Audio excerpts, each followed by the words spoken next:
of Black Patients Matter. David Warmoth, Medical Board member. I won't be speaking today. Good afternoon, Christine Lally, Deputy Director, Medical Board. April Alameda, Chief of Licensing, Medical Board.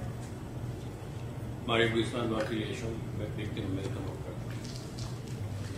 Ludmila Parada, wife of Mario Guzman, victim of medical malpractice. Marian Hollingsworth, patient safety. Is this on? No. Marian Hollingsworth, patient safety advocate with the Patient Safety League and the Patient Safety Action Network. Eric Andrus from the Patient Safety League. Tammy Smith, patient safety advocate. Connor Penney, patient's rights advocate with Consumer Watchdog. Wendy Connect, I'm an interested party.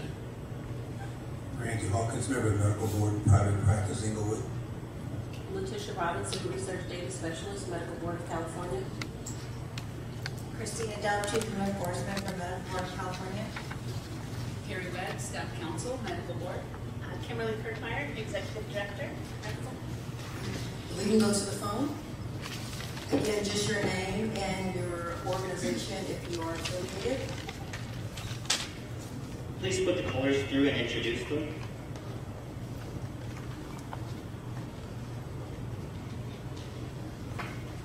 Hello, Verizon, please put the callers through and introduce them. Hello, my name is Janelle Hopper. Can anybody hear me? I can't hear anyone else. Can anyone hear me? Yes. I can hear you. Can you hear me if I put one? Yes, we're hearing you all at once. Can you put one speaker on at a time, please? Okay, let me know when then. Okay, right. Can you put them now sequentially?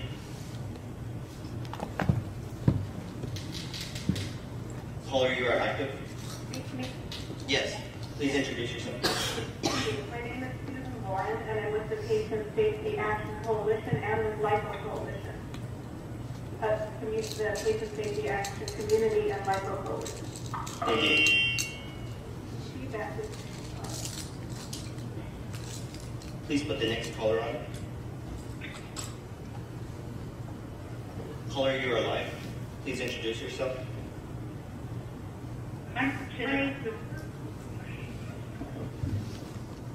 You're through. Please introduce yourself. Hello. My name is Michelle Montserrat Robbins. I'm a TSAN in California for Patients' Rights. Thank you.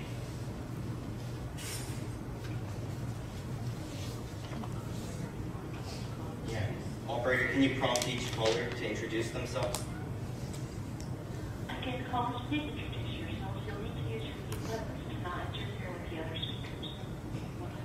Yeah, can you put each one at a time and tell them to introduce themselves? Thank you. Please get back.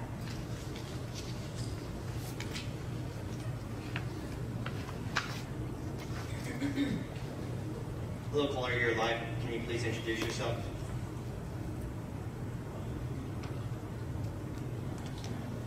Mr. Lynn, your line is open. Please introduce yourself. Hello, caller, you're live. Please introduce yourself.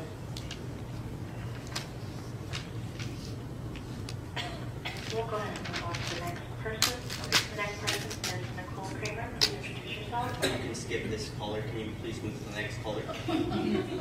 Just so you know, she's staff. You're like, why did you skip her? I'm a patient advocate, and I'm formally affiliated with any group, but I definitely know Marian Hollingsworth and Eric Andrus. And the California Medical Board has been helpful to me, and I perhaps got some help to give back. Thank you. Thank you. The next caller is Cheryl Clark. Please introduce yourself. Hi, I'm Cheryl Clark, and I write for publications. I'm a journalist, a long-time healthcare journalist, and I have to tell you, the screeching is really, really awful, and I can hardly hear you guys.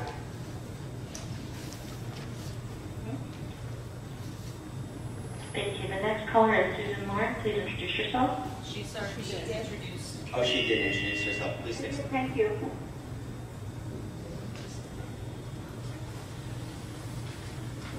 The next caller is Lisa McGifford. Your line is open. Hi, this is Lisa McGifford. I'm with the Patient Safety Action Network and formerly with Consumers Union Safe Patient Project. And I think that it might flow a little bit better if those of us on the phone could mute our phones and just open to speak when we can speak. I don't know how well this is going to work with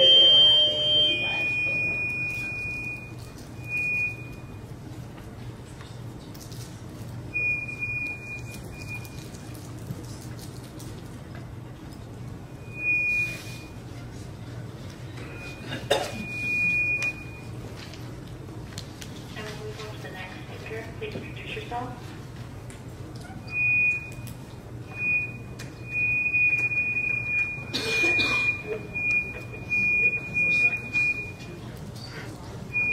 It's because the speaker is behind the phone system.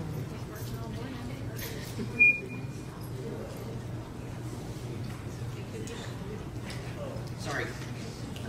Can you hear any feedback now? The feedback is ended. Okay. Can you please go to the next caller? Again, please introduce yourself. Jen Meyer.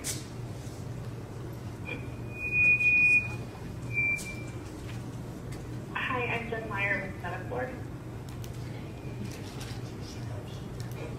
Our next caller is Sid McLaughlin. Excuse me, Sid Coughlin. This is Amy Coughlin, Tiger Permanente. Hi. And any other parties on the line, please introduce yourself.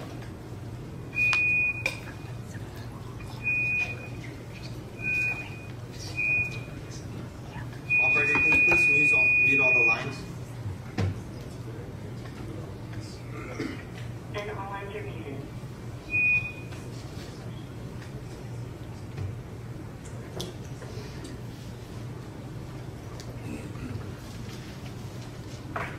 Again, because the lines are muted at this time.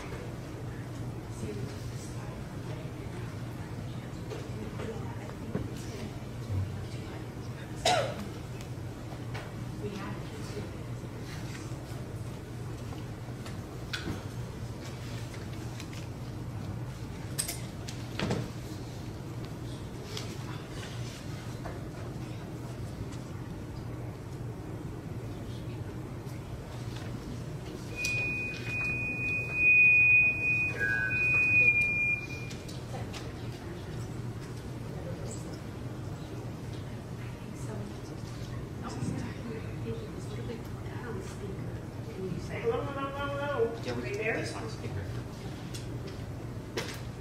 Right, Naomi? Okay. Can you turn this on speaker?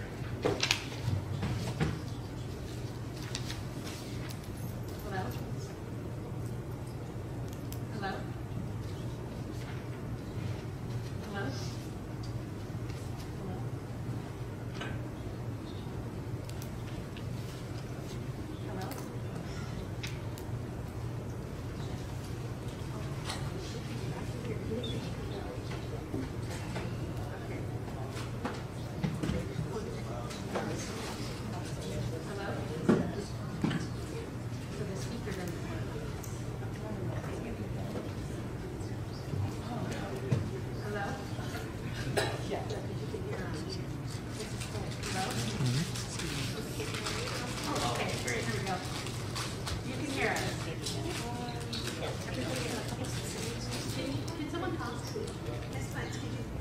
Hello? Hello? Hello?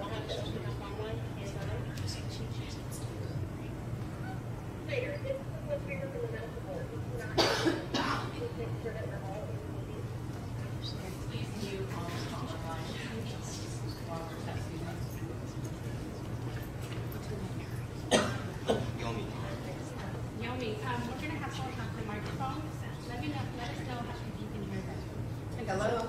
Testing? Hello? Hello? You can hear.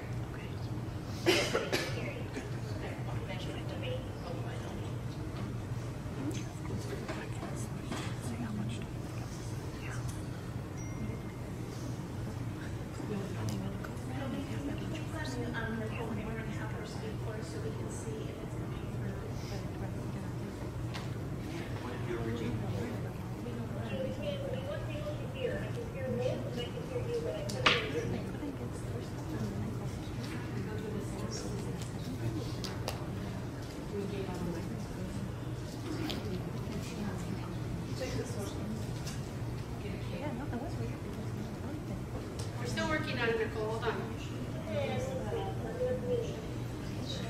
Okay, thanks.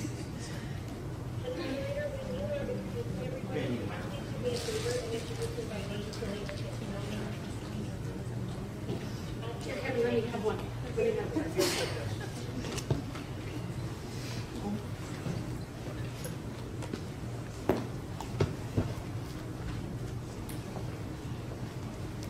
Oh, turn the speaker off or it's gonna pop. Okay, great. We're getting a microphone set up so that you can hear us more clearly and we can hear you more clearly too.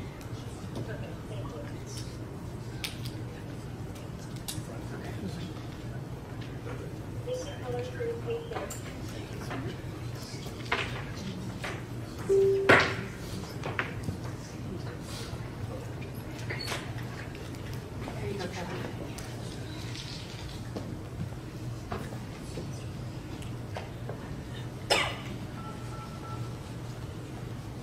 Hi, Yomi. Can you please speak?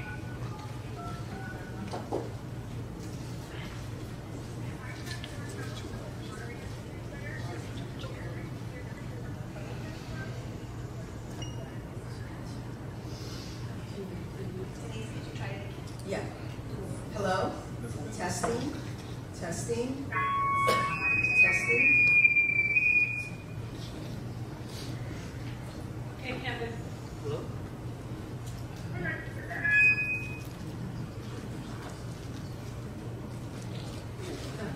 Hello?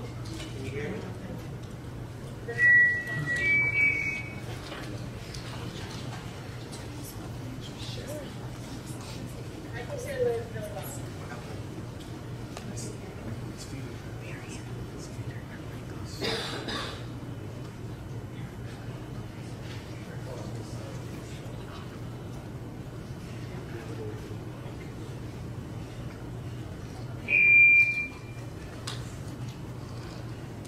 Yomi? Nicole? Nicole? Why is it not going through? Motion plugged into this one. Yeah, but it's not going through. Wait, isn't it plugged in? No, that's plugged into there, so now the audio is. Okay, Nicole, talk. Can you guys hear the next speaker? Hello? Turn this microphone.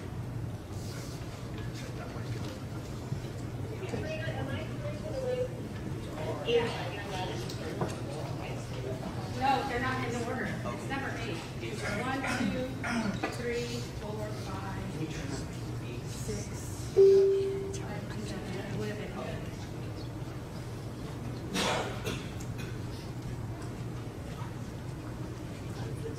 Nicole, talk again.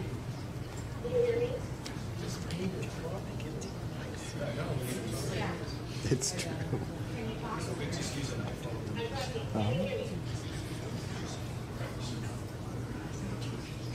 Hello? Hello?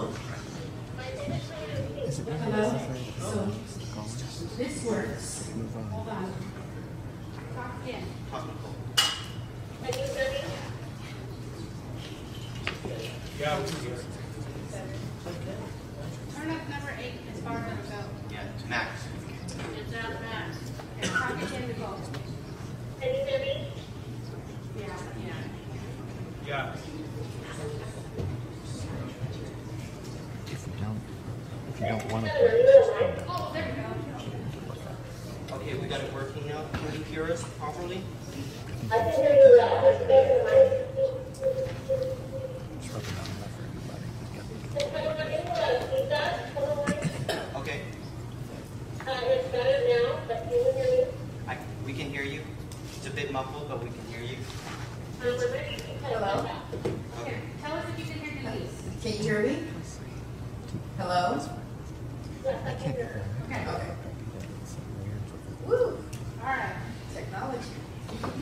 You like it when it works.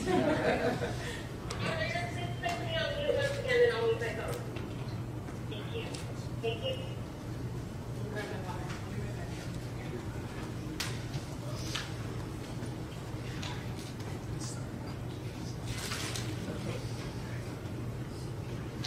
Did everyone have a chance on the phone to introduce themselves? We have a few more. The next person to introduce themselves will be Virginia Carr. Please introduce yourself. Hi, this is Virginia Carr. I am an insurance no affiliation today. That's it.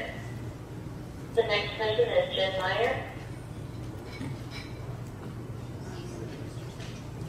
She's going to be here this time. No. We have Paulette Romero. That's okay. That's okay. Please move on. Thank you. One moment. We have Michelle Mazaret Ramos. Please introduce yourself. Please move on. She introduced herself. Thank you. We have James Lynn. Please introduce yourself.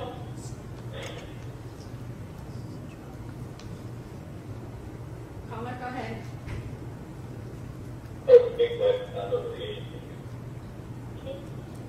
Back to you, speakers. That's it, you said? Yeah, that's it. That's it, great, okay.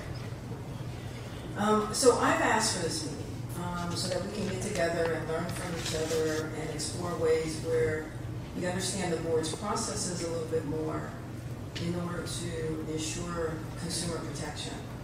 The board has found that meeting informally in small groups like this is really effective, and it gives us a chance to share information and to discuss some of the suggestions that you make during the comment periods at our full board meeting. We welcome and appreciate your input and have made some changes in the past on some of the consumer feedback that we have received over the years. I'll mention a few of these. Modifying how public letters and recommends are written so that the conditions are included in the public documents we posted. Informing patients about the statute of limitations in the acknowledgement letter following receipt of their complaint, as well as when the board receives a mandated report from someone other than the patient and asking that they submit any additional information as soon as possible. Creating a statute of limitations flyer, creating a brochure on the board's process of complaints, and most notably is the numerous additions that we have made to the website to make it clearer and more accessible and easier to read and find information. Further, based on the public comment at the interim board meeting that we had in December, the board will be making another change to the physician's online profile page to reword malpractice settlement section to include information on what triggers posting under this category. So these are the kinds of recommendations and suggestions that come to us that we really can take action on, and some we can take immediate action on. We are here with open minds to collaborate on improvements within the board's jurisdiction and resources. And I want to say jurisdiction again, because there's some things that you may recommend or suggest to us that are not within our jurisdiction, so I kind of want to state that. And when those things you do say today, Carrie will, or Ms. Webb will make comments with regards to that. And I apologize if I find myself flipping back and forth and calling Derek, Eric a doctor, and calling people by their first names. Sometimes I have to go, do I know their last name? I don't mind, but the doctors probably don't like it.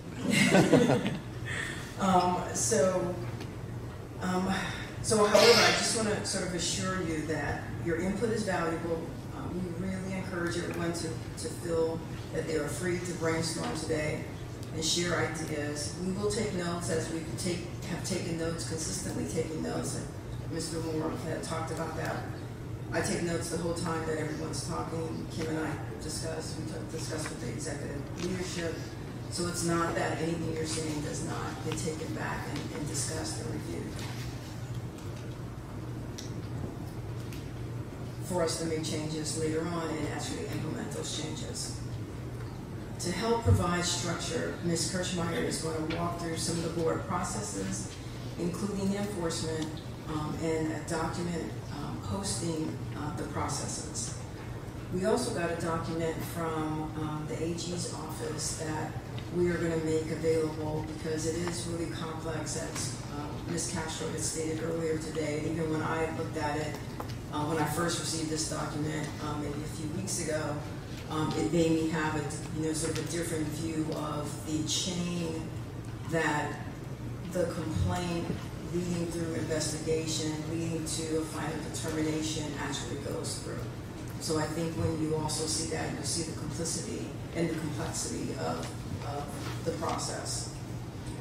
Please feel free to ask questions during these presentations and to share any suggestions that you have for improvement. So at this moment, I'm going to turn it over to Ms. Kirschmeyer to talk about the board processes, and then we'll open it up for a greater discussion. Hopefully this will work from here. And so really what we wanted to do is kind of walk through the whole enforcement process. I think at board meetings we've done different steps.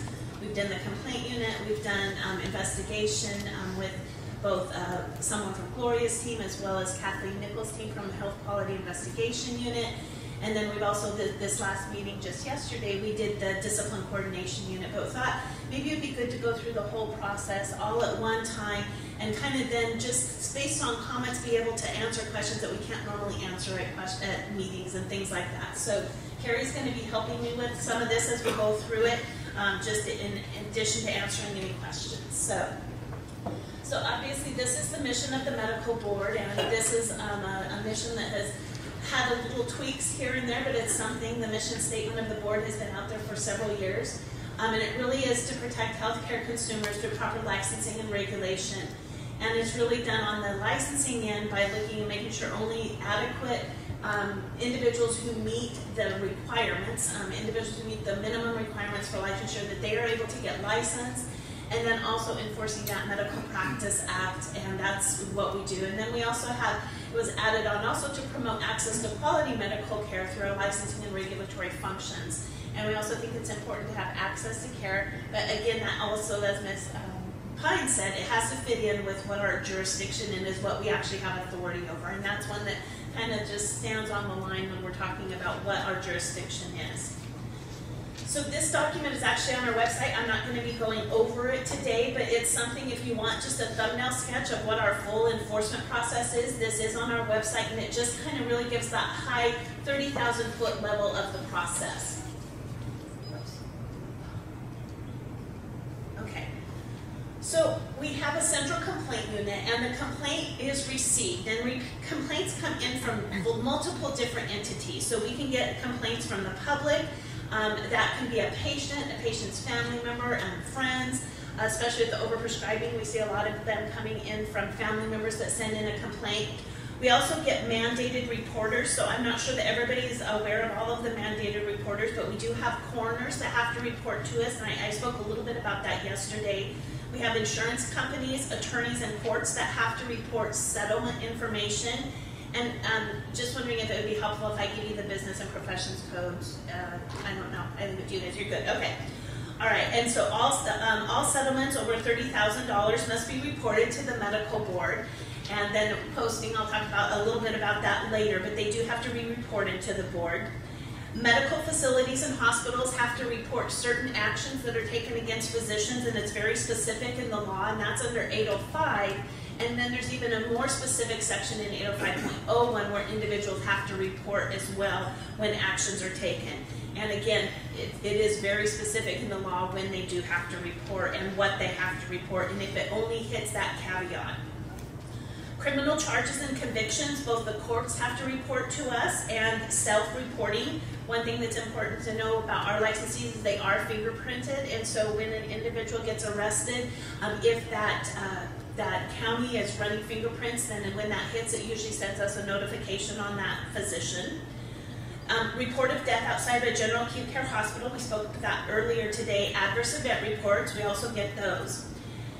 Then we also get them from other licensees. It could be coworkers, staff that report to us. It used to be that they only reported. A lot of times we would see when individuals were in competition. We got a lot of advertising complaints between physicians, but now we're really seeing physicians that are reporting when they're in there. They find out about somebody is impaired, and so we're seeing a lot more reporting in that venue. Media. When we look at articles when they come out in the media, we actually look at the newspapers every day. We actually have a staff member that goes through and looks at articles.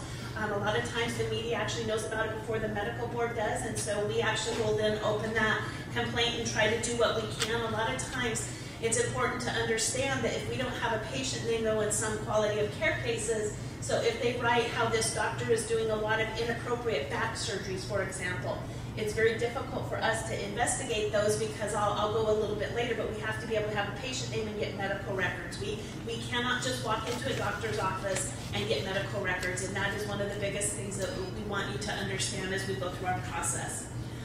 We also internally open complaints as we're investigating a complaint against one physician, either maybe through a medical consultant. They'll say, well, there's also, I think, this other doctor that could be have a violation. There's also, as it goes through, even with our field investigators, they may reach out to somebody and they find out there's another patient involved, and so we open complaints that way. And then we do get them from governmental agencies, and that would be like other law enforcement. Law enforcement reaches out to us a lot, and we work cases together. Also the Department of Public Health, because they do surveys in hospitals, send us information. Department of Healthcare Services, they do medical investigations, and so they may send us information. DEA, especially in the overprescribing, we work together to get information. And then obviously all of you have heard for the last couple of days about our proactive complaints with the death certificate project, and that's kind of one of the first projects, with the exception of the foster care, where it was that proactive, trying to go out and get the information, and rather than being reactive. And still, to some degree, in my opinion, it's still a little reactive, right? Because it's still after a death of a patient. But at least we can get the information. It's with those death certificate projects, the one thing is that there is a special section of law that allows us, as long as we reach out to the patient's representative, to ask them for the medical records. If we don't hear back from them, we actually can just send out and get the medical records. And so that's a benefit with those cases as well. We don't have to have patient authorization unless that individual says no, then we can't actually get those records, and then we have to go through a subpoena process. So in our central complaint unit, they're going to triage these complaints.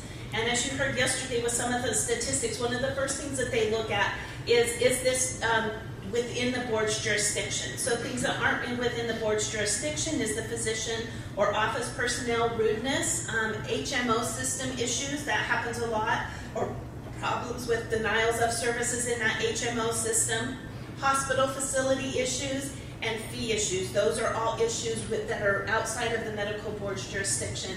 Also with some complaints that come in, for example, from individuals who are incarcerated, they have a process that they have to go through. If it's not a quality of care issue, then they have to go through their own complaint process. It would be something that we would look at. Those are all non-jurisdictional. Then we do have high or urgent complaints.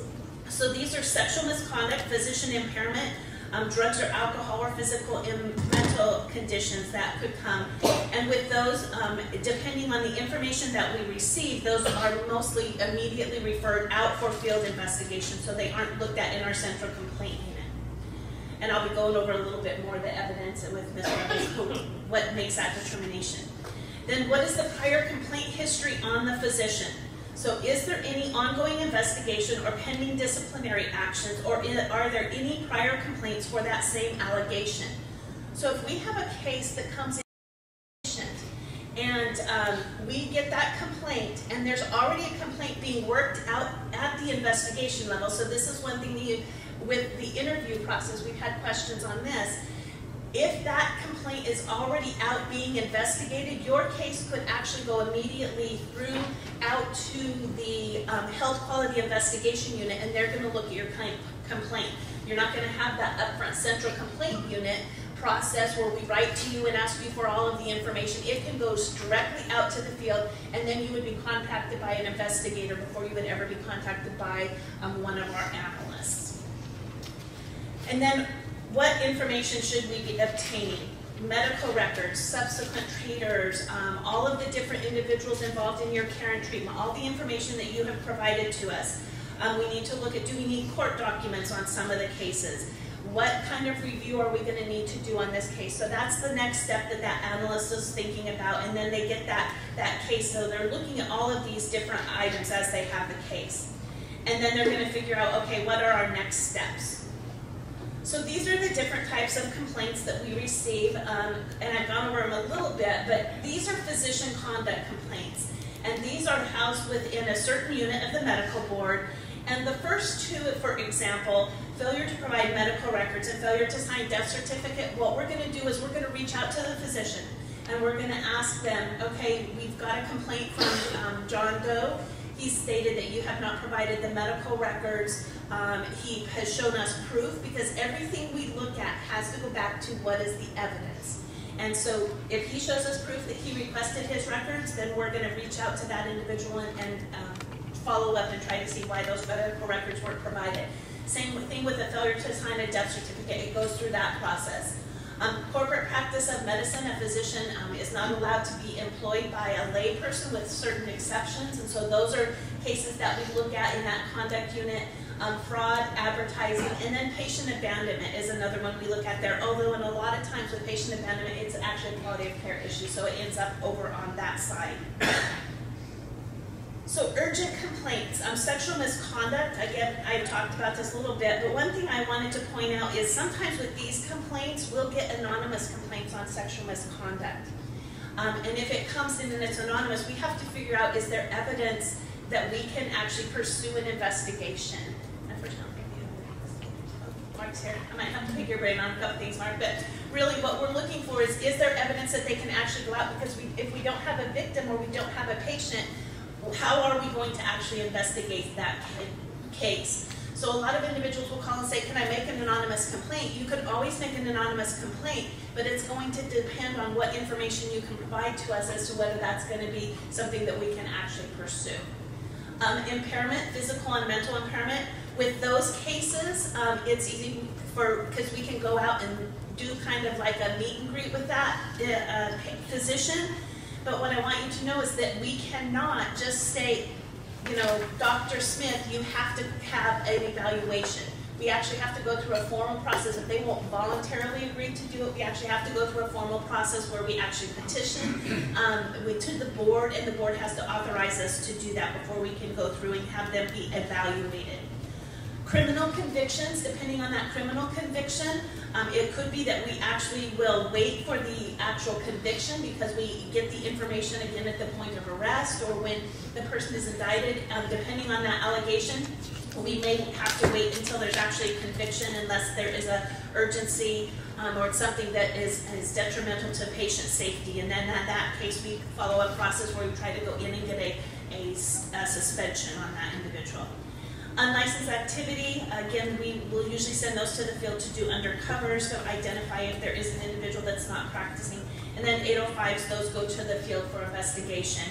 And then for the next part I'm going to be talking about all these types of cases, these quality of care cases. So you have negligence, incompetence with treatment, excessive prescribing, adverse events that come in, and again, those were the treatment of the physician, end-of-life option acts, and vaccine exemptions are all quality of care cases.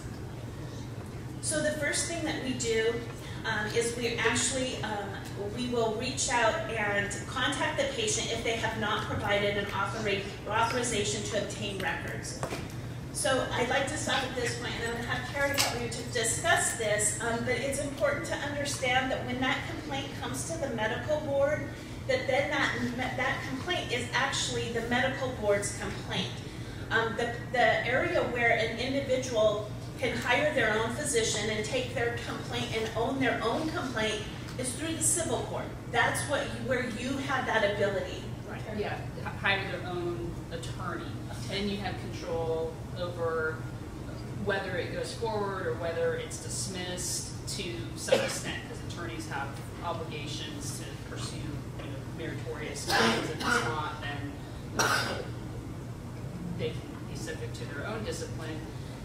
But once the board has the complaint and gets the information it needs, sometimes we have patients that will say, I've changed my mind, I don't want to go forward with it.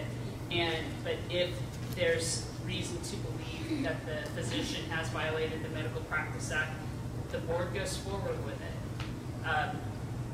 And the reverse is true too. If it doesn't get over that hurdle of a medical consultant in the initial stage determining that this has met the requirement to go for further investigation, that there is a potential violation of the Medical Practice Act, then it is closed at that stage. But that's part of why we can't have a patient say, I understand that the medical consultant says there was no violation, but I want you to go forward with it anyway. This is an initial hurdle that must be overcome before it goes forward. And because you have the different standards, someone can reach a settlement in a civil case, which is a preponderance of the evidence. There's a lot of reasons why people settle civil suits. That does not automatically mean that the case will overcome the hurdle of clear and convincing evidence to move forward. So we reach out again and get that patient authorization. So as I stated earlier, we have to have a patient actually sign off on a patient authorization to get medical records, or have enough information to get a subpoena, or if it's a criminal action, then we would get a search warrant. So those are our limited exceptions of getting medical records. We can't just walk into an office and ask for them. So the analyst obviously is evaluating all of this when it comes in. We may request additional documents if they have it. And in our letter that we send out, and this was actually a change that was brought about really by meeting with consumer advocates. Lisa McGifford has met with us for at least 2 hours one day going over this whole process. And when we were going over it, she said, how are the patients supposed to know that you have this statute of limitations and that they need to send you all of your information when you first get this complaint? And so we looked at our letter, and you're right, it said, here we've received your complaint, we're going to look into it. So we changed that document. We actually made even a statute of limitations flyer that we actually send out with that acknowledgement letter to individuals to say, okay, here's the information on statute of limitations. Please be aware we need to get this information in 3 years, and the clock is going to start now. The other thing is that we say to the individual, we need all of the documents. We want to make sure that anything that you have, you should be providing it to us. If you got your own medical records, send them to us. If you went out and you've seen subsequent treaters and you have their records, send those to us. Any information that you have, provide it to the medical board so we can move forward with our complaint, and we can look at what you have provided as well. And so that's what we put in that upfront letter. So we let individuals know everything that we need. This is one thing in talking to Ms. Pines is maybe, and even just some of the comments we've heard, maybe this is where we need to do more education to the complainant. It's one thing to say it in the letter, but it's another to maybe put it on where our complaint form is and to tell individuals, this is what we need. Maybe even a little short video to say, this is kind of what Carrie was talking about what is the process. This is now the board's complaint, and also just talking about what information we need from the patients. So looking at this, so then the next thing that we have to do, and this is actually by law, we actually then have to reach out to the physician and ask for a summary of the care and treatment that they provided to the board. It's not required that they provide it back to us, but the law does require us to ask them for that summary. And at the same time, what we do is we ask them for all of the medical records. And we try to think of all of the medical records that would pertain to this issue. If you were seen in different facilities, asking for that information, and we go through that process. So we ask for all of that. Once all of that information is gathered, then that goes to our medical consultant. I talked a little bit about this role yesterday. This is our upfront expert. So he's going to review every bit of information that is provided by the complainant. The records, the summary that the complainant has provided to us, all of that information. Then they're also going to review the information that has come in from the physician, the medical records, their review of the care and summary.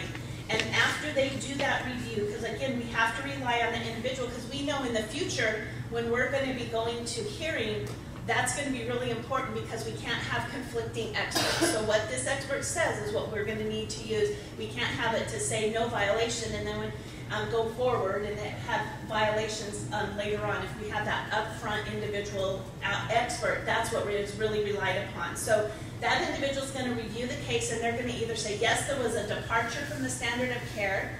So if there's just one departure, then that is not a violation of the law. If it's just one simple departure, it has to be, according to the Business and Professions Code, it has to be repeated negligent acts. So it has to be at least 2 simple departures, or we call them negligent acts. There has to be at least 2 in order for us to file action. Or it can be gross negligence, which is an extreme departure from the standard of care. But at this point, that individual is going to say, I don't find any violation with what the physician did, or they're going to say, no, there seems to be an issue here, and they're going to refer that on for formal investigation. The other thing they could do at this point, too, is say, we didn't find any departure that's going to lead to disciplinary action, but we did find that the individual, maybe their record keeping wasn't appropriate, or they didn't turn over the records to us in a certain amount of time. In those cases, we can actually issue a citation and fine at this point. So then it goes out, and once we define, okay, now it needs to go out for investigation. And so it gets referred out. It's important to understand that the medical board now is out of this case. Then it goes over to the Department of Consumer Affairs, to the Health Quality Investigation Unit. They do all of our investigations for us. And so they do that same triage of the case. And they look, okay, do I need to request any other records? Let me look at what's in the file. A lot of times if we can't get records in our unit, we don't have the authority to be able to go out and do the process of the subpoena for the most part. So we refer those cases also out and say, we weren't able to get the medical records. Can you subpoena these records if we believe that there's a good cause, what we would be able to uphold in court? So again, they're going to get looking at the records. Then that individual is going to interview the complainant and other witnesses. It could be if it was there was nurses involved, they could interview the nurses. Any individuals who are part of that process, then that investigator is going to be interviewing those individuals. Usually the first thing they do when I'm reviewing these investigation reports, the first thing that they do is usually call the complainant and ask for their information. Then the next thing they do is they're going to gather that and they're going to send it to the district medical consultant for review. And that medical consultant, as you kind of heard yesterday, then at that point, they're the ones that are going to be looking to say, okay, what questions do I need to ask the doctor? Is there any additional information that we need, etc.? And so that's what they're going to be doing at that point. Then at that point, they're going to ask the subject the subject physician to come in for an interview. And again, that medical consultant is valuable because they work the medical part of it and ask the questions that need to be asked based on the allegations of the complaint. And then all of that information is submitted to an expert reviewer in the same specialty, and this is the individual that will be going to testify at hearing. Yeah. I want to say that as you're reviewing this stuff, think about all the different players involved when you are considering the timelines that the board has. This is one of the troubling areas, getting that physician interview set up, because right now under the law, the board doesn't have authority to take action if they miss their interview the first time. And then when you're scheduling usually their attorney as well as the physician, and then the investigator and medical consultant. And so this is an area that we are trying to work with the legislature to improve so that it's not just repeated failure to show up, but they get a reasonable timeline to show up, and they have to have good cause if they miss it when it's scheduled. Or that will subject them to another cause of action for unprofessional conduct.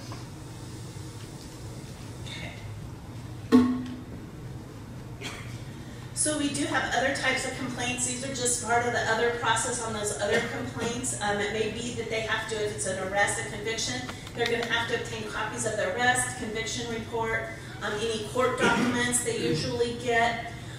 Sometimes, especially on the impairment ones, they're going to go out, they're going to do that first, go out and meet the physician and see if they see any issues. They're all very well trained to do that. It could require an undercover operation. We do these with unlicensed or excessive prescribing or marijuana cases where we actually go out and do an undercover. And then also we can request that evaluation. And even with sexual misconduct cases, they may do some type of undercover even with those cases. So I know that most of you were here yesterday and you heard the whole issue with our burden of proof. So that expert again is going to come back and opine on whether there's a simple or extreme departure and how many there were. Then it's going to be looking at, is there clear and convincing evidence of a violation? Do we believe that we can meet our burden of proof, which is clear and convincing evidence? And so that's what we're looking at then at that point to make that determination. And that's really being determined by our investigator who is reviewing this case, looking at all the information that has been brought forward at that point. And then at that case, they're going to make a recommendation to the board as to what will happen with that case. They can, if they find no violation, if there's just one simple departure and there's not enough evidence to proceed with disciplinary action, they can close that case. They could actually issue a citation and fine again for those, usually it's medical records that we're issuing that citation and fine, or maybe failing to notify the board of certain actions. We then would refer it to the Attorney General's office for enforcement and disciplinary action, or we can refer it to the District Attorney's office for criminal action. And this is one thing that's important to note is our investigators, so Mark over here, sorry Mark, you're the only one I can pick on in the room, but Mark is a sworn peace officer. He can actually take his case and walk to the district attorney and say, here's my case, will you file this for me? And they do that. They submit cases to the district attorney to ask them to file criminal charges against individuals. And we've had cases that have resulted in criminal action. The other thing that's important to note is even though we may think that it's disciplinary action, it still has to go to the Attorney General's office because they also have to agree that we can meet our burden of proof by clear and convincing evidence. And then the other thing we can do at this stage, and I know you've all seen these, is issue a public letter of reprimand at that point. So those are, it's a section of law that we have the ability to issue a public letter of reprimand without filing an accusation. And those are usually for more minor technical violations. We also do those on other out-of-state cases. And so we'll issue, and that's called a public letter of reprimand. Those that happen after a accusation has been filed, those are called a public reprimand, and it's under two different distinct sections of law.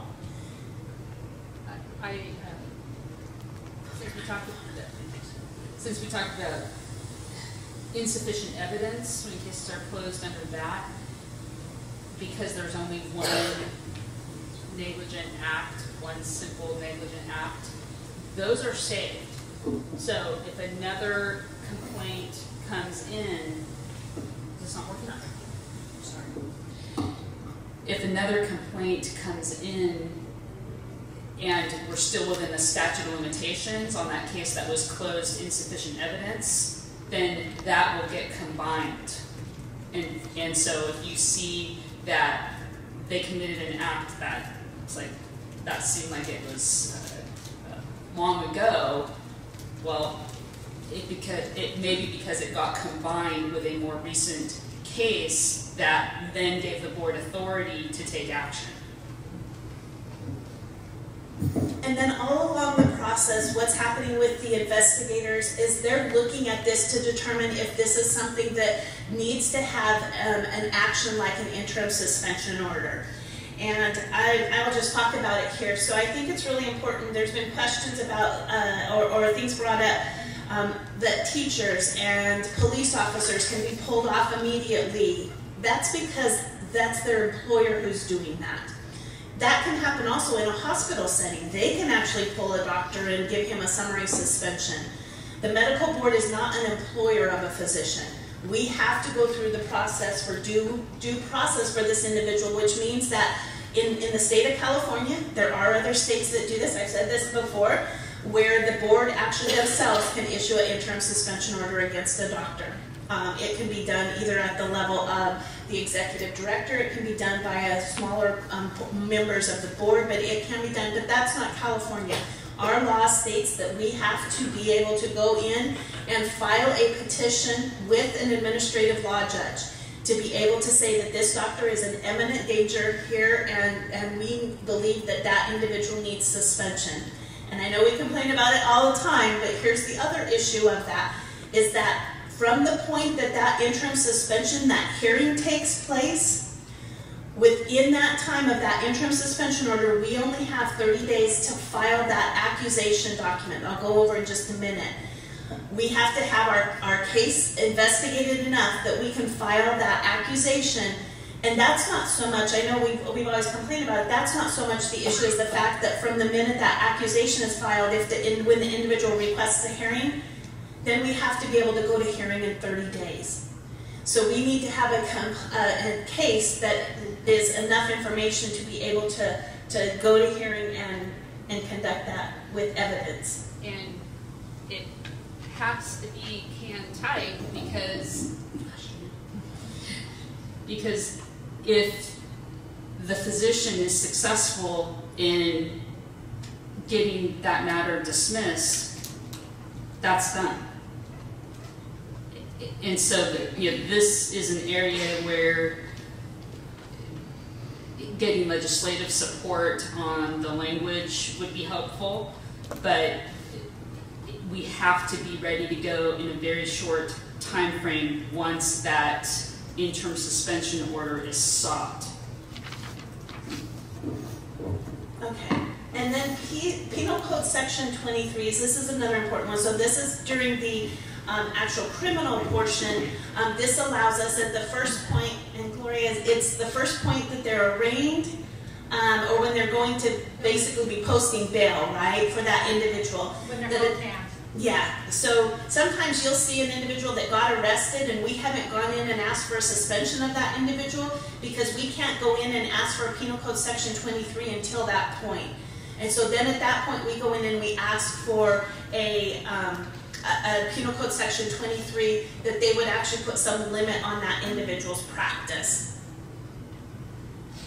So then it goes to the Attorney General's office, so they're going to review all of the information in that packet, and then they're going to decide, okay, is there clear and convincing evidence that a violation that I believe I can now take to court and prove that that is there. So they're looking at all of the evidence in the case, because while I have the right as the executive director-in-law to sign the accusation and to decide whether we're going to file it or not, they as attorneys have an obligation to be able to say that they can prove that case by clear and convincing evidence in order to file that accusation.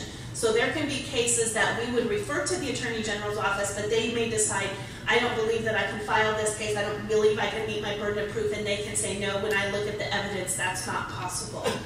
And so that is an option that they have as well at that point. Kim, can I just interrupt 1 second? Again, I think you really need to understand clear and convincing, preponderance of evidence, and beyond reasonable doubt, which is the murder trial, one of those. We have just below that, clear and convincing. Some caller or someone yesterday in the audience on the phone said, oh, you have preponderance of evidence, but no, we have to go a step further. That's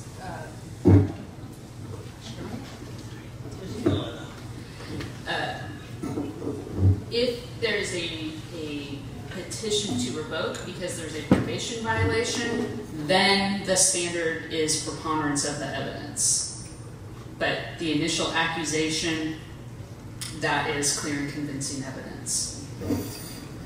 So then once that accusation is filed, then all of you know that's usually the first public document unless there's a suspension. And then that individual has 15 days to file a notice of defense. At that point, 3 types of decisions can come out at this stage, and the first one is a default decision. So if they don't respond and file that notice of defense, we actually automatically will revoke that license, and we do a default decision for that physician. Also, if a hearing gets set up and they don't show up, that would also be one where we can actually do a default decision as well. Then it gets down to now they want to argue their case, and so there's 2 options where we would have. And the first one is a stipulated settlement, and that is where basically the Attorney General's office looks at this and identifies a recommendation to the board as to what the settlement should look like, but that comes to me as staff. We review that, and then we kind of go back and forth on what would meet consumer protection with the settlements that's there. And then if we can't reach a settlement, so if our settlement's reached, that's done at that point. If we can't reach a settlement, then it goes to an administrative hearing. And that's called a proposed decision. So those are the difference of the decisions when you're looking at them on the medical board's website. If you see one that says stipulation, that's been done outside of the hearing. So all of the evidence wasn't presented. One that's a proposed decision that then's acted on by the board, then on that case, they have presented all of the evidence at a hearing. And I just did want to, Marianne, you had brought something up, so I'm just going to address it here. Yesterday, Marianne had brought up that there was an individual where there was a conflict of interest, it seemed like, in the individual physician because he had a family member who testified for him in court. Sorry. Family friend. Yeah, family friend, right, family friend. And so I did, Marianne, thank God, gave me the name because I was really concerned that we had an issue with one of our experts because they shouldn't have a conflict of interest with the physician. So I looked it up. In that particular case, that was not the board's expert. That was the expert or at least a witness that came in from his side. So during this hearing, and Gloria, you can answer this better than I can, during this hearing, they bring whatever they want, right, from the physician, because he and his attorney are going to bring all of the evidence that they think that they can prove that either the acts didn't happen or that provide character witnesses for them. And so that's what happened in that case. Then it's up to the administrative law judge as to what weight they're going to give that individual. And so that's what we're looking at. And then we do the same thing too. We have our expert that usually testifies. We may have other individuals that are recipient witnesses to the case. And so all of those individuals then put on that hearing. And that would become a proposed decision. Then all those decisions go to a panel of the board with the exception of a surrender of license and a default, those I can sign. And then all of the others, it goes through a process, board reviews it. They can either adopt the decision or non-adopt the decision if it is a proposed decision, and then it goes through that oral argument process. A lot of you have been involved and sat in on the oral argument process. That's what happens when they non-adopt the decision. Or if it's a stipulation, they can reject it, and they can either increase or decrease the penalty. And the same thing with a non-adopt. They can increase or decrease the penalty, or they can remand it back to the judge for more information to be gathered. Then there's an appeal process, obviously, always. So they can, if it's a default, they can actually order to vacate that default, and it goes back through the process. They can petition the board for reconsideration if they don't like that decision. Then the board votes on that and determines whether they want to allow that petition. And then even without coming back to the board, they can go to the Superior Court and ask for a writ of mandate. And then that happens. So then we go through our case again in front of the Superior Court. They can argue it up to the Court of Appeals and also to the Supreme Court. So these are the disciplinary outcomes. I know you've seen these, so I'm not going to go over them too much, but this is what all the different types of things we can take with our disciplinary guidelines. The one I would like to go over, though, is accusation withdrawn and then accusation dismissed, because there's been some discussion on that. So accusation withdrawn, those happen in 2 instances. and Gloria, correct me if I'm wrong in any of this. So accusation withdrawn is usually done because the physician is deceased during the process. They pass away during the process, or if information has now been given to the expert, or something else happens in that case where we no longer are able to prove by clear and convincing evidence that there's a violation. And in those instances, we would withdraw that accusation. We work with the Attorney General's office on providing that information back and forth on what's going on with that case. The other thing is an accusation dismissed. An accusation dismissed happens when it goes to hearing and the administrative law judge does not believe that the medical board has met their burden of proof and they don't find a violation. In that regard, those accusations are dismissed. So I know some individuals are asking about those. So the information gets posted on the board's website. As all of you know, it gets posted in the National Practitioners Data Bank, which is a national organization that has information on doctors. One great tool that we have is it gets reported to the Federation of the State Medical Board. So the Federation actually has a really good database that has all physicians in the nation. And it'll tell you, like, if I'm licensed in California and 3 other states, if it hits in those 3 other states, they'll notify us that this individual has action against them. And then obviously it goes in our newsletter. So now I would just like to actually just go over our public disclosure laws. And I just want to make sure that everybody is familiar with, I think it's part of the handout of the packet, with this document. So if you ever want to know what the board can and cannot post, this is the most valuable document that you have. This goes over every law and why we can or cannot post this information on our website. So I'm sorry, I know it's a little bit long, but I do want to go over this document. So the first page really are some type of suspension order against the physician. And it's important to note, because this comes up a lot of these documents are available indefinitely with the medical board, but we can't post them on our website. So if you were to write in or walk in and request it, all of these documents on this first page, which is a court order, an automatic suspension order, an interim suspension order, and an out-of-state suspension order. I'm just going to go to the next page because it's also talking about that kind of order, or a temporary restraining order. All of those documents, while they're available indefinitely, pursuant to Business and Professions Code 2027, they can only be on the physician's profile when the physician is suspended or restricted. After that time, it has to come off the profile. But again, they are public documents that an individual could identify and get a copy of. An accusation, petition to revoke, or an accusation and petition to revoke, those documents, they are on our website, and they are, for the time that it's valid, they are available indefinitely or until it's withdrawn or dismissed. If it's not dismissed, but if it's withdrawn, we have a regulation, I think of what the word was, a regulation section that says that it's available for 1 year from withdrawal date. And so then at that point, that no longer is available. An accusation that is dismissed cannot be posted on the website, neither can one that is withdrawn. I think that's everything. Statement of issues follows the same pattern, that it's available indefinitely, but it's only while it's active. Now, one thing with the accusation that's a little bit different than before that changed with the law changes, we would always keep in stipulations the accusation attached, but we never attached it to decisions. And when the law changed, it said that we were going to post the accusation with the decision. So all of those had to be added back onto those records. So while it's not there by itself, it will be attached to the decision, so you'll be able to see it. Dismissed accusation, I already went over. A citation order is only available for 3 years from the date it's resolved. And it's then, if it's withdrawn or dismissed, it's purged immediately pursuant to the regulations. Probationary certificate, as all of you know, you've heard that we want to change this law. This was something that came up in October. Right now, as soon as that individual goes off probation, it gets immediately removed from the board's website. we're trying to get that changed to where it at least stays out there. I think the board voted for 10 years. So that's one thing we're trying to get changed.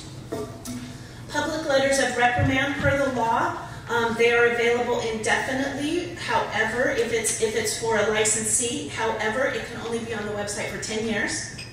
If it's a public letter of reprimand against a licensee, that only stays, it's only available for 3 years and it only stays on the website for 3 years.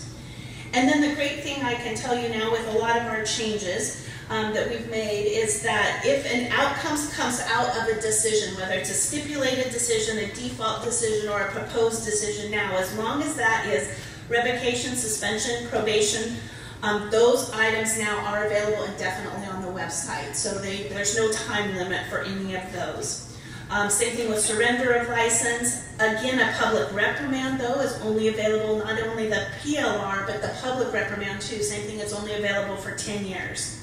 And then there's certain limitations that, so there are certain other cases that are older cases. Now, I don't see this too much with any of the administrative law judges or any decisions, but there were older decisions where it was a settlement where, let's say they had to take some type of education course and then the accusation was withdrawn, or they had to take some type of education course and they got a public reprimand. Those fit into a category down here. You'll see that some of those are only available for a limited time as well, or they're not available on the board's website. And I think that covers, the next page of this document covers, I think, all of the same of the decisions after an administrative hearing. So the next thing, judgment and arbitration awards. So judgment and arbitration awards, they're available indefinitely for the board's information and also on the website. Malpractice settlements, most of you know this, but it's not all malpractice settlements that's out there. It's only if you are in a high-risk category, it's if you have 4 or more in a 5-year time frame for it being on the website. If it's 4 or more in a 10-year time frame, that's how long it's available to the public, okay, to write in. Not on the website, but to write in. If you're in a low-risk category, it's 3 or more within that 5 or 10-year time frame. That's what's in the law.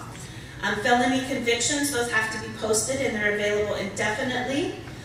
Right. That's what I was going to say. So felony convictions are an interesting one because they only start for being posted. I know this has come up as a question.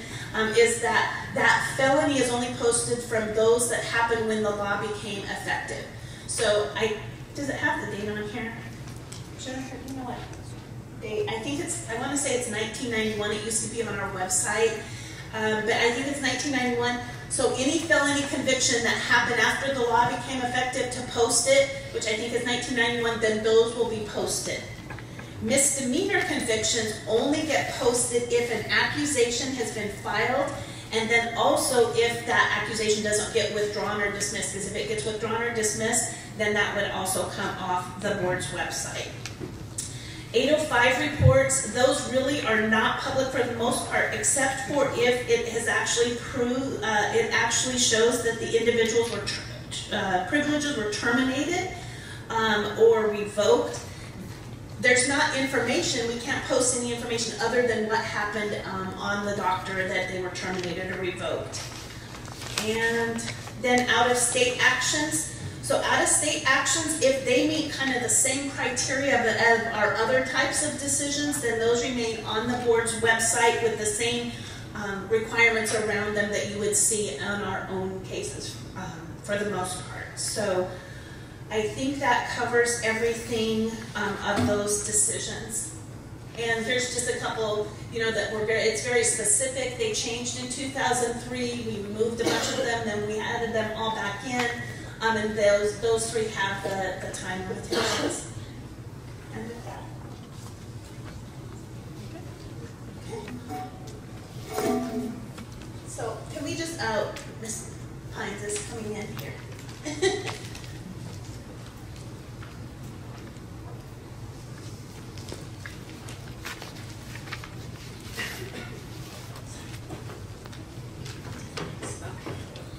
Thank you, Ms. Kirschmeyer. That was a lot. Okay, sorry. Thank you. Ms. Kirchmeyer, I think that was a lot of detail.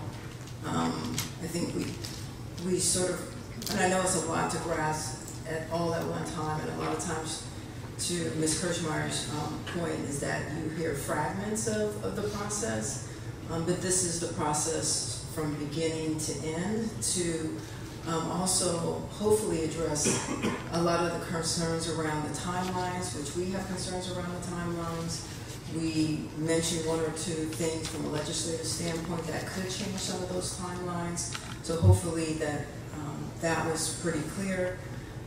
So what I like to do at this point is to just open the discussion. If I could have someone, just raise their hand. I'll go to the phone lines on one topic. We'll come back to the people who are here. We'll go back to the phone lines. And we'll sort of keep doing this process for at least, what time it is. We'll say at least like another hour. Okay. So, Ms. Hollingsworth had her hand up first that I saw.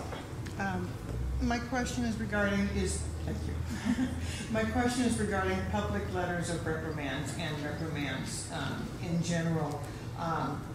I was told that the bottom line is the board has the right to decide in any case, has the last say, and that they have the authority to make exceptions in any case.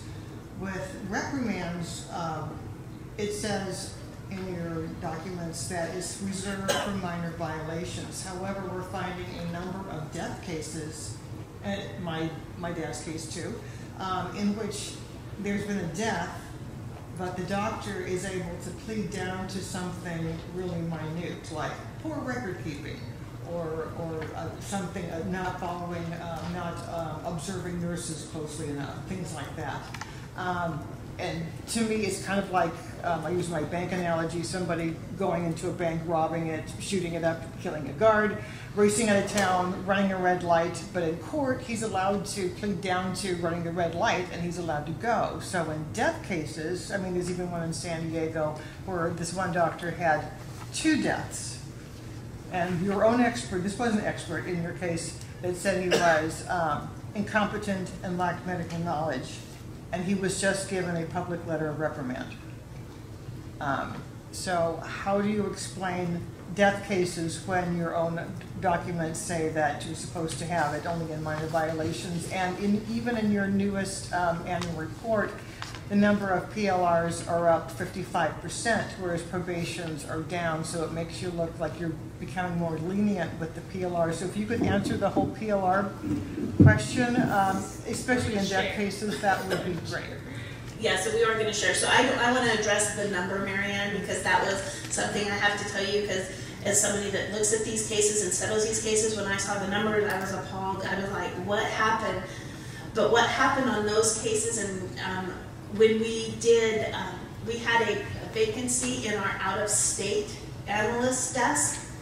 And so in the 2016-17 information, those individuals, we had some out-of-state cases that weren't, they were received by the board, but they didn't have the final outcome in that year. And then in 17-18, if we look at the numbers, a large majority of those were out-of-state cases that would have been public letters of reprimand. So when individuals get trouble in other states, usually we'll take action that's reciprocal to that information in the other state.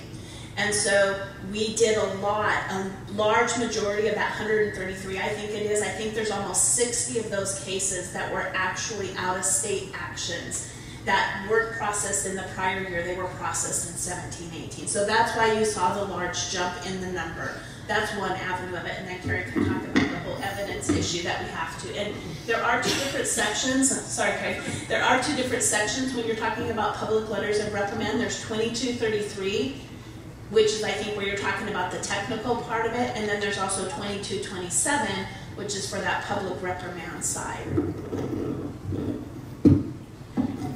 And with death cases, a lot of times that is what prompts a person to file a complaint with the board. They're looking for every possible way to address this huge loss, and filing a complaint with the board is important in that process. But the board can't start with a death and then back into what the discipline should be. The board gets the complaint and then reviews the information provided by the complainant and the medical records to determine if there was a violation of the Medical Practice Act.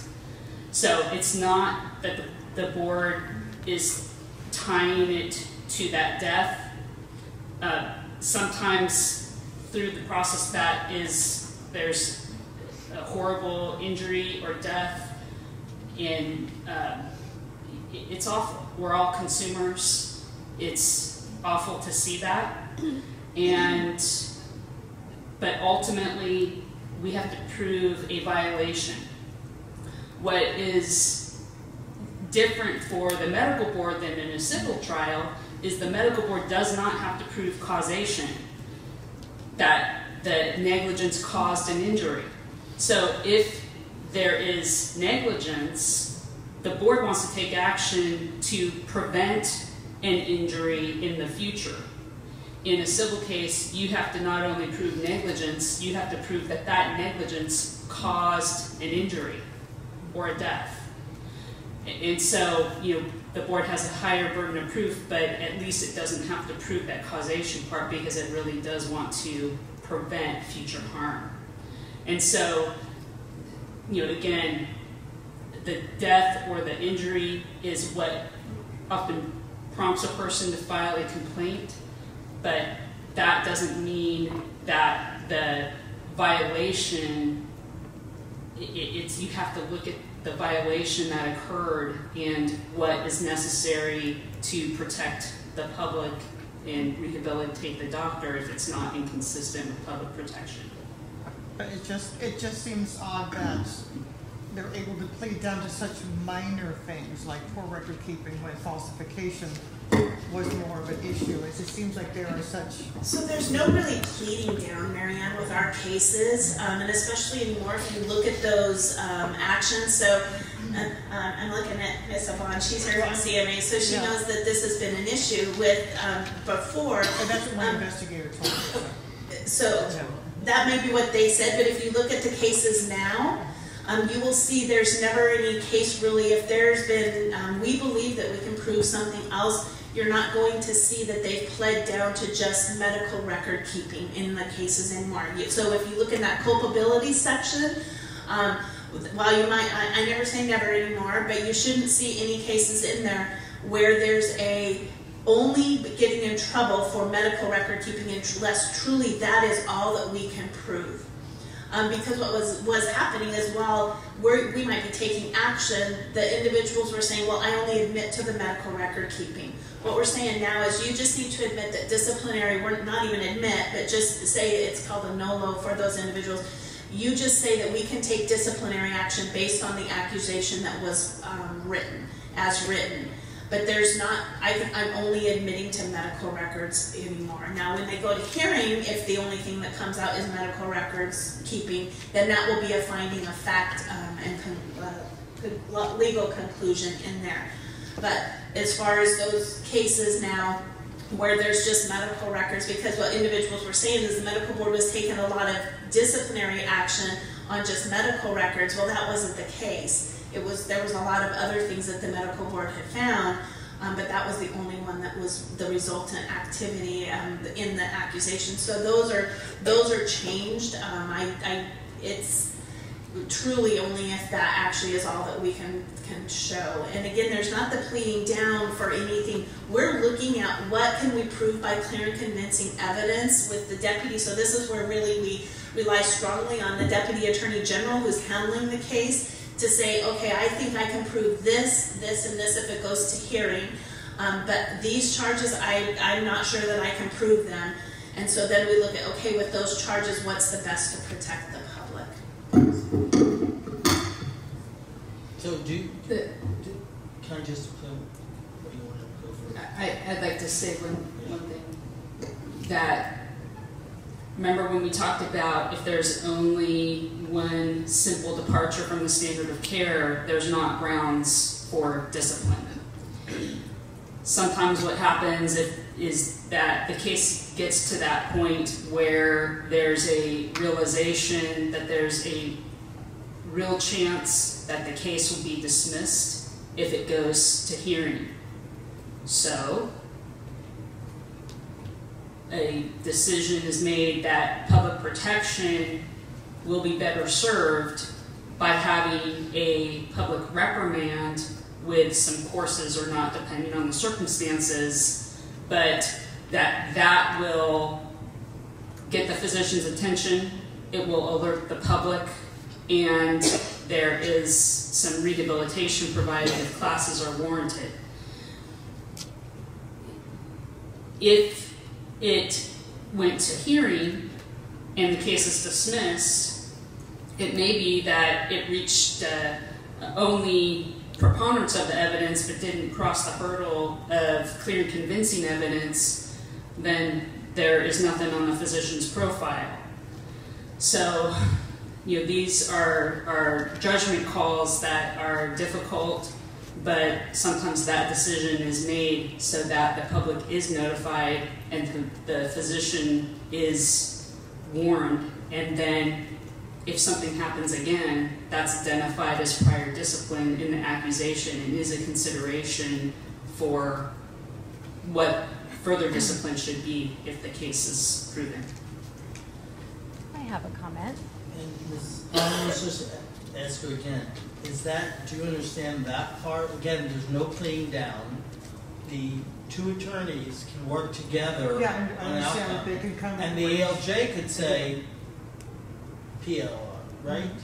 So don't get the idea that they plead down. We see the case, we see the evidence, and we can add to the PLR or reject it based on the clear and convincing evidence. But sometimes, not you, but I get a feeling that, okay, just take the license away, but there's a process that you have to go through, and I would encourage everybody to look at the 5th and the 14th Amendment about due process.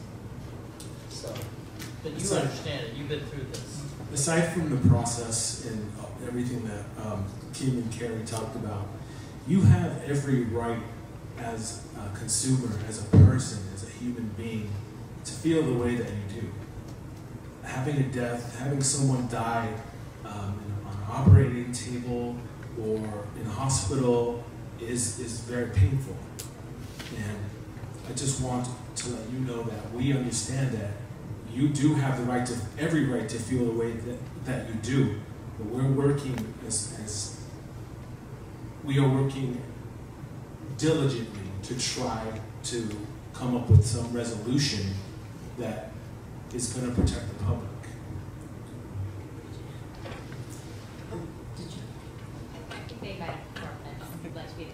Okay.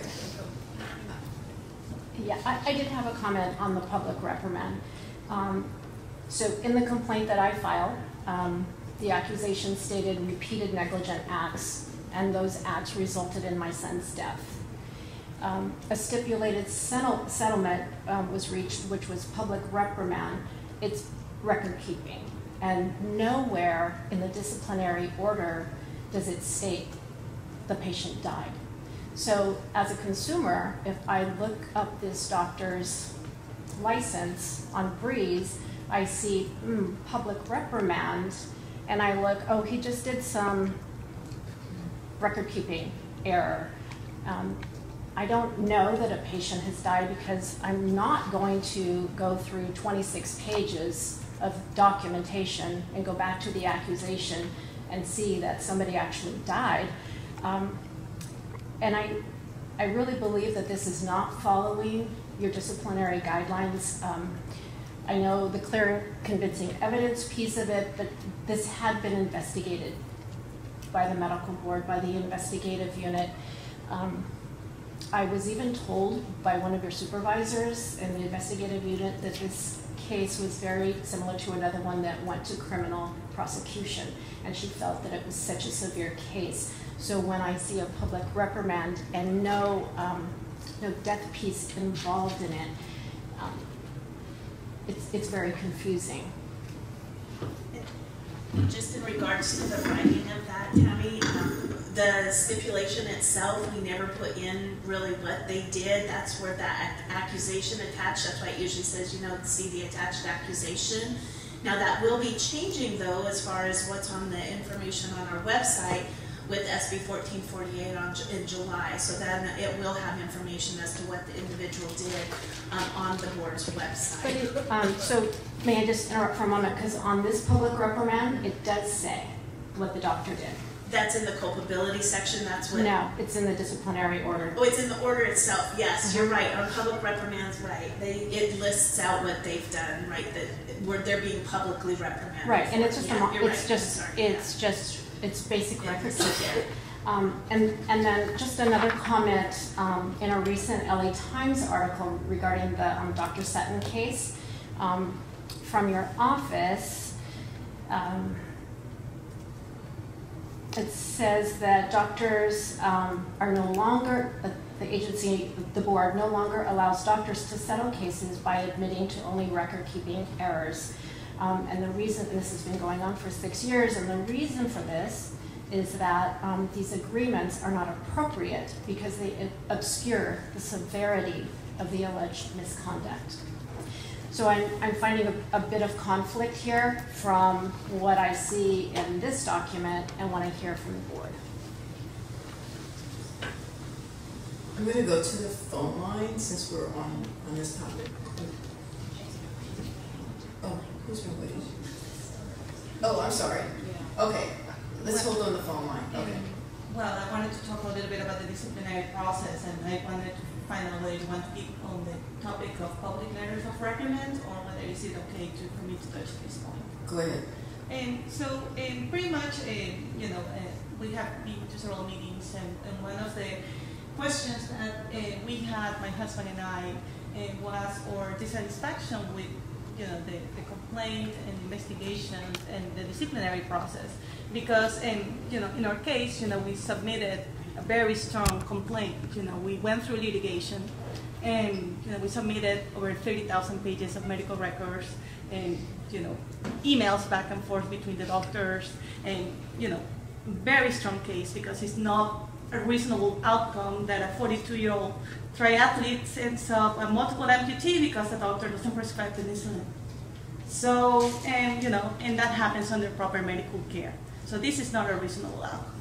So, even during litigation, Kaiser didn't really defend the doctor for negligence. The doctor was defended on the topic of causation. So pretty much Kaiser's goal was to say, well, yeah, the doctor was terrible, but even if he had gotten proper medical care, the outcome would have been the same, and that's why we lost. But even the judge said that the doctor was terrible, and that he believed that there were grounds for negligence. So we submitted our complaint, and we got the investigation. First of all, you lost the complaint twice. I actually had to go in person to deliver the complaint in person with the medical records because you lost it twice. And after almost a year, I got this medical letter saying that yes, there are grounds. We're submitting this case for the Attorney General's office, and not even 2 months later, we say the case is closed. So, this is very frustrating for us because our understanding is that during the process of investigation, there is a member of the Attorney General's reviewing the case along with the investigator to see what, to make sure that the case, will pass through an accusation. So for, the case to be dismissed like that, it's very frustrating. And so, and that is why I wanted to go a little bit forward with the, discussing the disciplinary process, because, in our case, we didn't even get the courtesy to know why it was okay for the doctor that harmed my husband to go on her merry way, and my husband is like this for the rest of his life. But, in this disciplinary process, either in the stipulated settlement or in administrative hearings or, or on these final hearings that happen, I don't see whether the victim is ever invited to go there. because as this gentleman were saying, the attorneys, the medical board's attorney talks to the defendant's attorney, and they can decide whether, they reach a settlement, but nowhere in there the victim explains, hey, it's not you to, plead down to what Marion was saying, to bad record keeping, and look at me. So I was wondering, I understand is that under the law, the victim has a right to confer. It has a right to be heard, because it is not right that these sort of mistakes happens to you, and you are not even listened to. It seems like the only time that the victim is heard throughout this process is just when they file a complaint, and that's it. So, that is, as a patient, it's very frustrating. I understand, that doctors are not in the business of medicine to harm patients. I met throughout the years amazing doctors, and all of them are outraged to what happened to my husband. But at the same time, I wish that outrage was universal, because when 6% of doctors account to 58% of malpractice insurance settlement, that is a problem. So I guess my question is, what are you doing to, first of all, include the victim on the disciplinary process, and, how can you explain how a strong complaint, that is very well substantiated, even by the own defendant's attorney, and, doesn't pass the litmus test of, for clear and convincing evidence, is that correct? Thank you. They're viewing it from the, is this working? Yes. They're viewing it from the lens of civil litigation, and and that's what the judge would be viewing it from too in the civil court. Yeah, but even the medical expert. Kim, one practical recommendation Can you just come to the mic? Sorry. Yeah, because this was one thing I was going to say too, is when it goes to the Attorney General's office, they're looking at that whole case to see if they can prove by clear and convincing, and so we really rely on them to review that case and say what the outcome can, if they can prove. practical recommendation I have. I come from a criminal prosecutor background from district attorney offices. District attorney offices have a victim witness component in the office. Staffed by people whose job it is to stay in contact with the victims and explain the process to them as it goes forward. The various DA's offices have received funding from their counties to pay for this. But the state has never created really a proper victim witness office for the medical board. Ms. Castro and I were talking about that earlier, that the medical board deserves its own victim witness department. And I think it's incumbent upon the state legislature to provide that, because much of the time, although the legal decisions have to be made on a legal basis, what can I prove? To sufficiency, to a moral certainty there. A lot of it is communication, and the victim witness department can keep a victim witness agent. It works both ways. Not only do they keep the victim or the witnesses apprised of what's going on and why these cases sometimes seem to take forever, they also can come back to the attorney and say, hey, you really want to talk to your victim on this, because maybe this is not a good outcome. They really need to know why it's happening the way it's happening. And so maybe if the victim, if the medical board could suggest, or the legislature, do a little funding for a victim witness office in the office of the executive director. And I don't know of any other board that does administrative law that has something like that. Do you? I do not. Yeah, I do not believe it exists. And in fact, I joined health quality enforcement from the Bureau of Medi-Cal Fraud and Elder Abuse. We did not have one there either. And we did have some elder abuse cases. And essentially, I had to use my investigators or my secretary as the victim witness coordinator.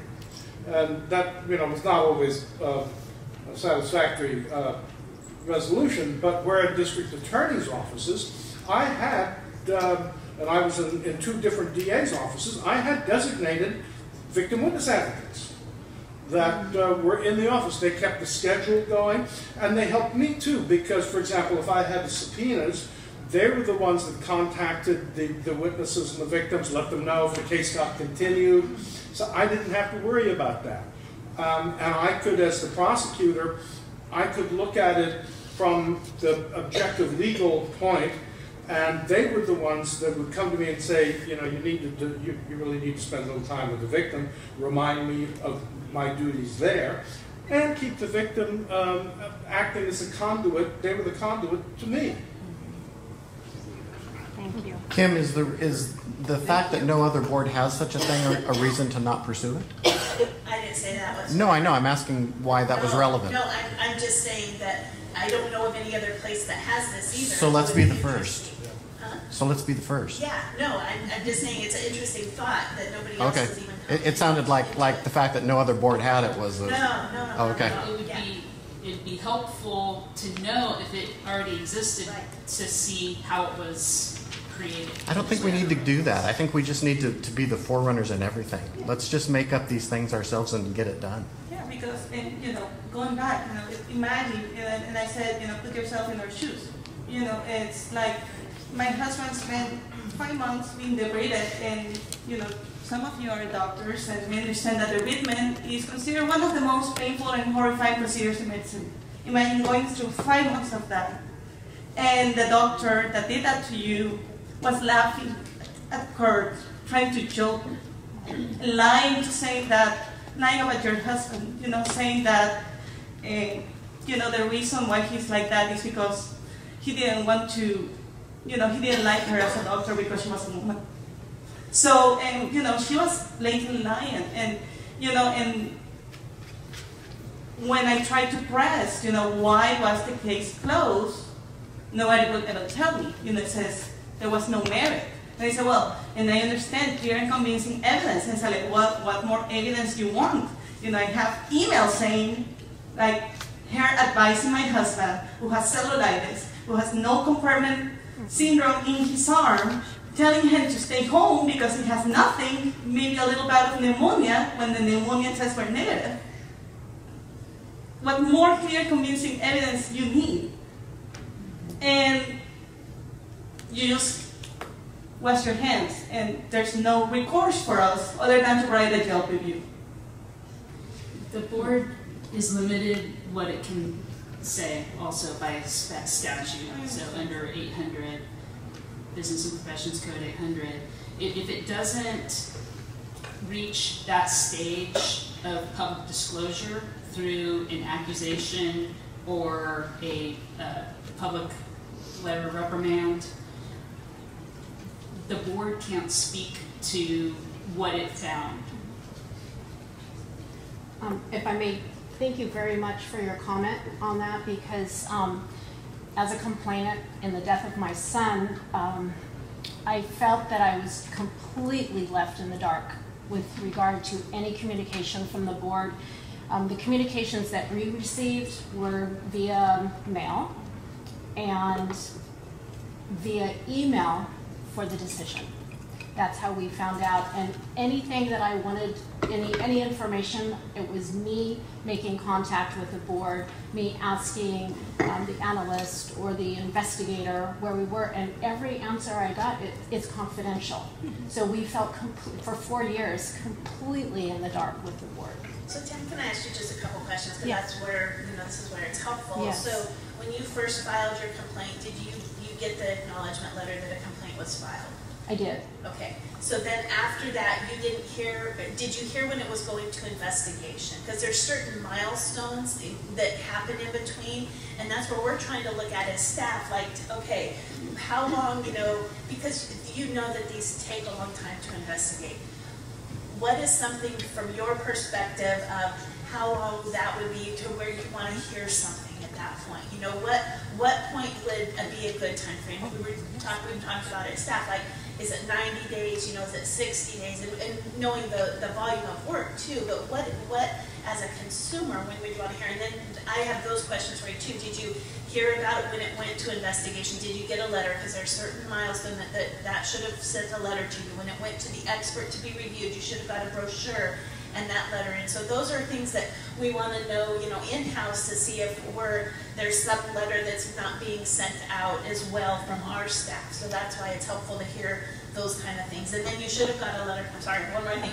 You should have got a letter when it went to the field, and then you should have got a letter when it went to the Attorney General's office, and then you should have got a letter when the accusation was filed. And that letter, in that accusation, it talks about what the patient's rights are that way as far as the hearing and everything in that letter, because that's the one letter that has that information, and then the final decision. But so can you just kind of give your experience? Well, I think we were probably missing some of those components. We did get a letter that the complaint was received. We got a letter that it was going to investigation, and then we received the accusation in the mail. And I think it would have been helpful to have a phone call from somebody early on, or just to say the accusation is coming. I have to tell you, when I read through it, and it was gruesome. When I found out more details of my son's death, I was on the floor sobbing. It was horrendous, and nobody called me. There was no contact, and even like with the settlement, and you know, I had reached out numerous times to the board. So you knew I was involved, and I was trying to get answers for 4 years, trying to get answers and really to receive the information via email. It was just, it was really unacceptable. Did I miss a question in there? No, I just wanted to kind of that's helpful for us to know where things are breaking down, or where there's more information, where you expect more information. That's the whole. Well, and I think some of the breakdown too was in, it was either 4 or 6 months. There were 3 analysts involved in my complaint. So there was lost documentation where I actually got a letter from the board 6 months after the complaint was filed, saying that if I didn't submit the release for medical records, the complaint would be closed. Well, I had already submitted all of those and had been given notification, yes, we have that, because I called to make sure that they had everything. And then late, I resent it, and I, did it. I took it down to the post office and had a signed receipt so that I made sure I knew who was signing for it. Sent an email, and then they said, oh, well, we found it, but it got lost between analyst desks. So I think that was another big problem is, 3 analysts, 2 supervisor investigation, and 2 investigators on our case as well. I guess my last question, because it kind of got lost. When there is a hearing, say that the attorneys don't reach a settlement, and and then the judge is the one that files, whether decides whether the suspension, probation, or just dismiss the case. Is the victim invited to state how this has impacted them? So this is one thing, I think we've changed our letter already. So the individual is not invited unless they're going to be a witness to it. Okay, so and this is from the Deputy Attorney General. They look at their case and they say, who do I need as a witness? Now, obviously, usually in a sexual misconduct case, you're going to have the victim, right? Because that individual is going to come forward. And you need their side. Sometimes, a lot of times, it's he said, she said, so you need that victim there. In these types of cases, a lot of times, and it truly is up to that judge looking at what's in the record. And that's how these cases, quality of care cases, it really comes down to, it even comes down to this in civil cases as well, as to what's there and what has happened on this. And if they don't need the victim to come and speak, then they're not going to call you as a witness to that. However, we've changed our letter because this came up recently where you didn't even know that the hearing was being held or anything. So we've actually changed our letter now to our office to include the Office of Administrative Hearings website, because that's where it tracks the information. Sometimes we may not even be aware, because it's really the Attorney General's office who now is in charge of that complaint, because they're the ones that it's going to go to hearing, and everything. And so it's one of those things, we even might not know that the hearing's scheduled for a certain date, because again, it's within their world at that point. So it's not something we could identify to you. But the great thing is we put the website there, and you can go and see when the hearings are scheduled, because it'll pop up there for you guys as well. And so we changed our letter because people were talking about they didn't know when the hearing was. Yeah, I guess my question is, comes because, for example, I know this was a similar criminal case, but in the case of Dr. Larry Nasser, with the Gymnastics Association, my understanding is that in a criminal case, the judge has the ability to reject a settlement, based on the witness statements. If the witness, the judge feels that the settlement is not sufficient for the crime, the judge, may take that into consideration when it comes to sentencing or to this. And I wonder whether that's the case for disciplinary actions. Let's say that the judge feels that, okay, this doctor needs to be disciplined, and how does my, sentence to say, let's say probation, suspension, or revocation, whether the victim is considered when doing that sentencing, to see. So, go ahead.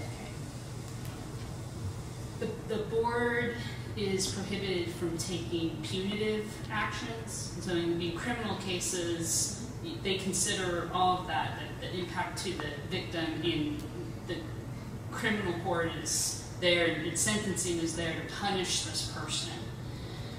The board can't punish physicians. The board is supposed to take action designed that's necessary for public protection.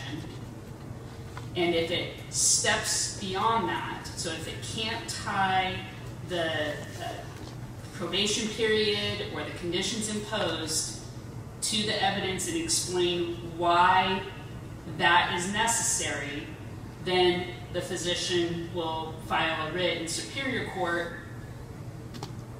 We have to pay for our attorneys to defend the board's action in Superior Court.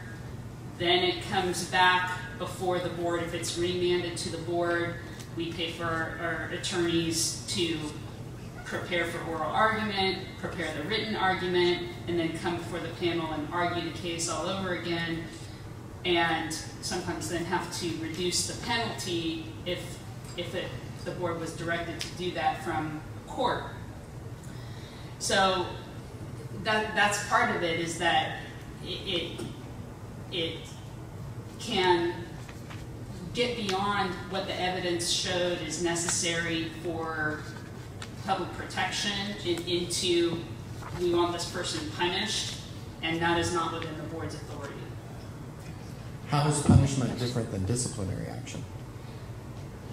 The discipline is tied only to what is necessary for public protection. And Okay. so there are people where, if you were to ask me personally about certain things, that's very different than what the board is authorized to do. There are people that, personally, I don't want them to be practicing. Okay, but it just seems like punishment and disciplinary action are the same thing. This is a case of a doctor who sexually assaulted 6 women, and the first line in it is, Respondent Edgar Youngcourt is subject to disciplinary action under. That sounds like punishment to me. But disciplinary action has to meet basically what you can do for consumer protection. And punishment doesn't? It can't go over. I mean, it does, but if you look at beyond, It's the same, but it's the same thing, especially when you're looking at it just by reading these documents. But I can tell you in Superior Court what happens is they will file a case that says that we're being arbitrary and capricious in our discipline and being punitive.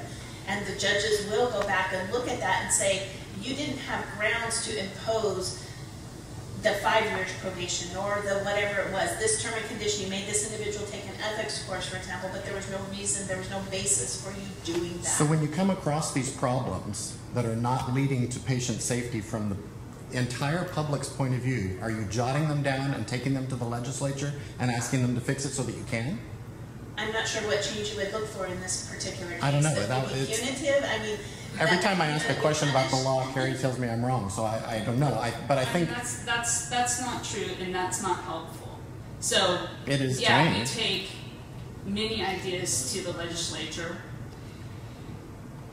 and you are free to take ideas to the legislature also, and we But we need encourage you to help do from that. you to do that. We need you guys to say, look, we're running across these problems too. The Supreme Court just told us this, so we feel it's not going to lead to patient safety. What can you guys do? Will you help us by doing this, this, and this, and take it to your legislature? We gave you some examples today. Every time Ms. Simoes Well, I've been working on talks- this medical board project for 2 years, and I've never been asked to do anything. Well, you come to our board meetings and you watch it on webcast. We've told you the ideas that we are taking. Ms. Simoes said she's still looking for an That's author. stuff that's already going on with you guys. Has any other patient safety advocates here been asked to take something to the legislature? And here's the problem with that, quite frankly, is that I can't come to you, Eric. It is a board as the whole that has to take action. And that would mean that we need to bring a proposal to this board, and they all have to approve a legislative proposal to come from this. No, but you can give me a list of things. You're giving me a list now. You already have a list. I'm not acting on behalf of the board. Just stop for a second. I'm going to stop you for a second. You're not listening Yeah, I am. to what we're trying to be civil I heard here. every word. You have a legislator, you have an assembly person, and you do in So do your they. county. You can go into that office in the Capitol and you can say, you know, who do I speak to about these ideas and what I'm having? And that's what we're doing. But we need the medical board's help to relay the problems to us so we know what to ask for. We are not the experts. You are complaining about certain things. Take those to your legislature. But I can't just go in with a complaint. I have to have the answer too. And they have the answers. No. Yes. Yes. You're And wrong. sometimes, just quite frankly, when we're also discussing items sometimes, so you hear me today talking about the interim suspension order process, right? How we have only 30 days to do this in law. We have the 30 days to do the hearing. Those are problems that we run into. And I know with Wendy, we've talked about the public disclosure issue, that this is in the law, and that's what we're adhering to, right? So, and Wendy's taking it on. She's gonna, you know, I'm assuming Wendy, could you tell me? I'm sorry, I'm not even to speak for you, but you know, I'll live up to it. she's looking at it, you know, looking at trying to find an author for it. So I think it's just helpful to share ideas, and I understand where you're coming from, Eric. But for like one thing, you know, the fact that you don't let the public know that a doctor has a complaint filed against them, why is that? That's a legal issue. I know you've asked about for how contractors. So contractors have specific law that's exactly different for us. Exactly, and I've got it right here, and I even have a letter from the head of the Contractor State License Board who talks about how they have it in the law that they can post complaints.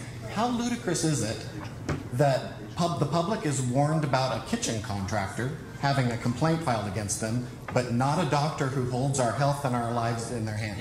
And if I can interject, you know, because my family is in the childcare business, you know, every complaint that is filed against the childcare you can find it on the record, you know, and that is an entity that is also regulated by the Department of Consumer Affairs. If you go to our website and, you know, just search for a particular facility, you will see whether there have been complaints about that. And even if they have been dismissed, it says it has been dismissed. And you can search and say, hey, you know, this is the investigation that we did. We found grounds, or we just closed the complaint, everything was fine.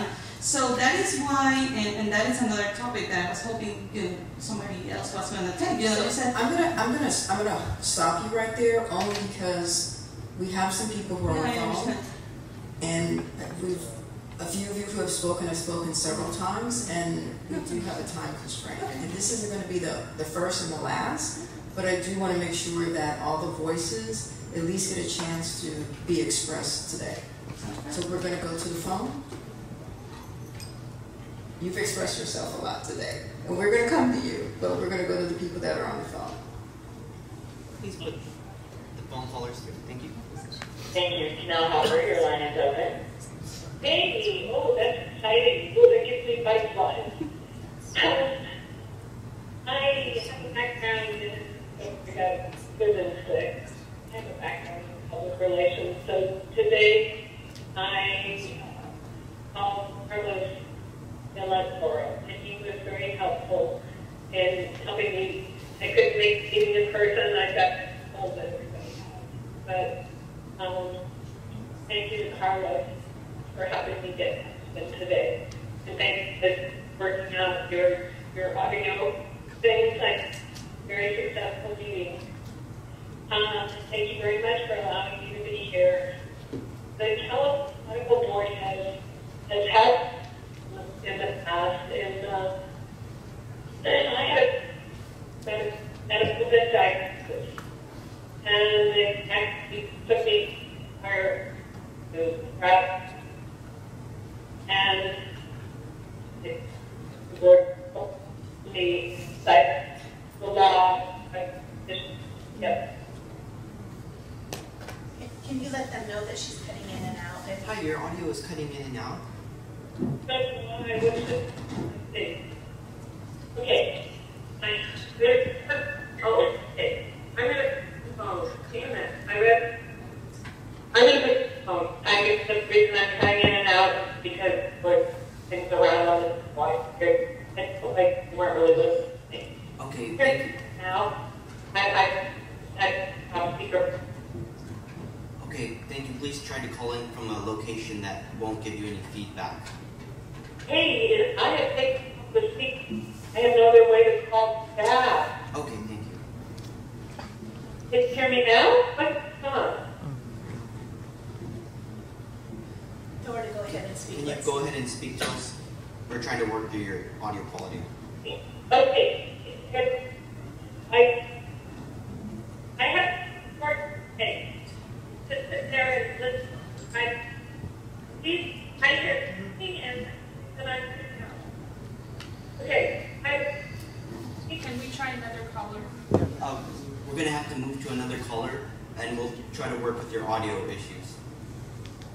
Can you ask the phone lady to help? Oh, Verizon operator, can you please help her out with her issues and also move to the next caller? Yes, Lisa makes the line is up. So I'm not going to speak very long. I'm going to send you some options and suggestions via email and let others from California speak. But I do want to say that in the past, we have worked with the board on legislation, not necessarily with them supporting everything we've done, but when we hear the board bring up a good idea, like they did many years ago in a sunset review discussion about making doctors on probation notify their patients, that was something that was raised by the staff. The board chose not to send that forward to the sunset, and a few years later, we were able to bring that back up to the board, and now it's law. It was a long process, and it was helped at the board's support in ways that they can when we put forward proposals. But the biggest barrier in legislative issues is that there are some well-paid and many lobbyists who support people who don't want to see public disclosure of a lot of these issues. And we just have to keep trying. So I'll send you a letter with my ideas and get on so others can speak. Thank you. Please put the next caller on. Michelle Montreux, make sure line is open. Good afternoon, Michelle Montreux Ramos, and I'm also my advocate on behalf of a Californian who died, and his complaint was not investigated. I started this process about 14 years ago at my advocacy with the board. 12 years was focused specifically on substance abusing physicians. The reason why, because my late fiance died from surgical errors, infection, and sepsis, and later found out that he was a substance abusing physician. I talked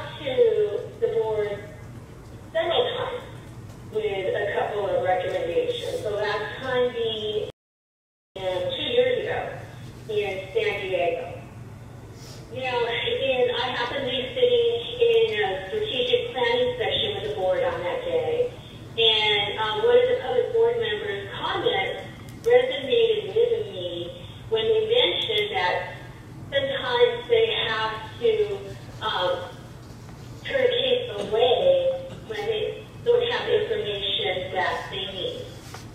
And I'd always suspected that probably was an issue.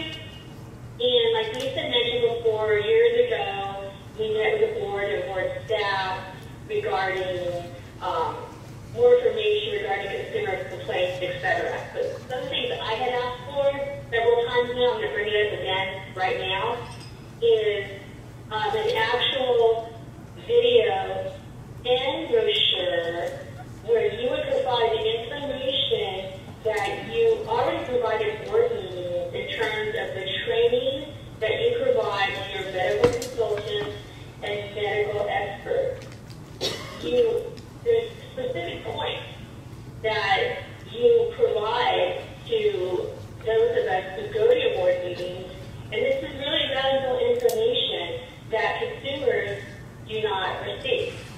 If you can provide those exact points in a training that you're telling your medical experts and medical consultants what to look for in cases, and put it in a simple brochure, put it in a simple video, so we as consumers know what information to present to you and how to present it. And one of the things that you've mentioned a couple of times is, your comment that one standard departure of care is not enough. You need at least two. You need to tell us that. There's many times when we have the information, but we may not know exactly how to present it, exactly what you're looking for, and it would save a lot of this. A lot of this discussion we're having today.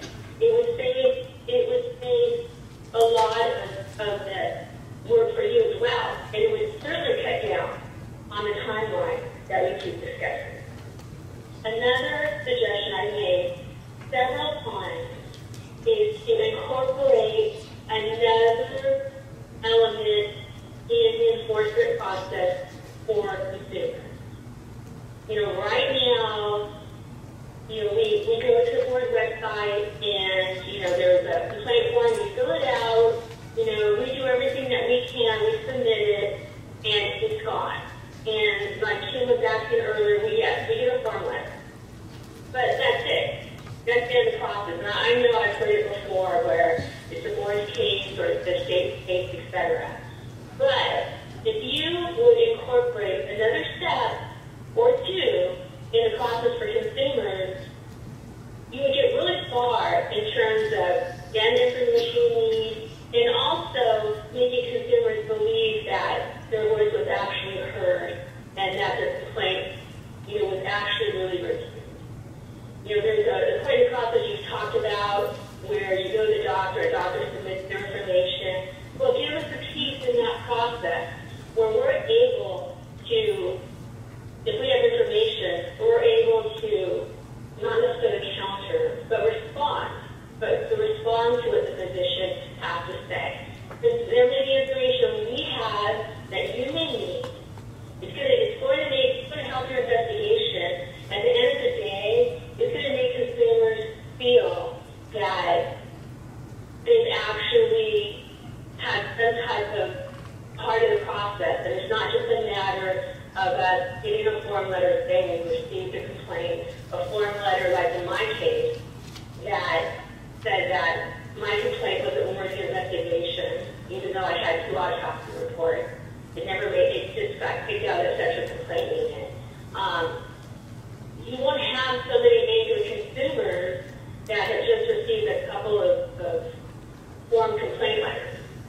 Just give us another step in the process, and initially up front, actually give us the point that you're looking for, that you asked your medical consultant and medical experts to look for. Give us that information so we can present our information and what you need. It'll help the investigative process. I believe it'll cut down on time. Thank you. Thank you. Next person. We're going to take a few more. Phone calls. Please move to the next caller. Thank you. The next is Jerome Luke. Line is open.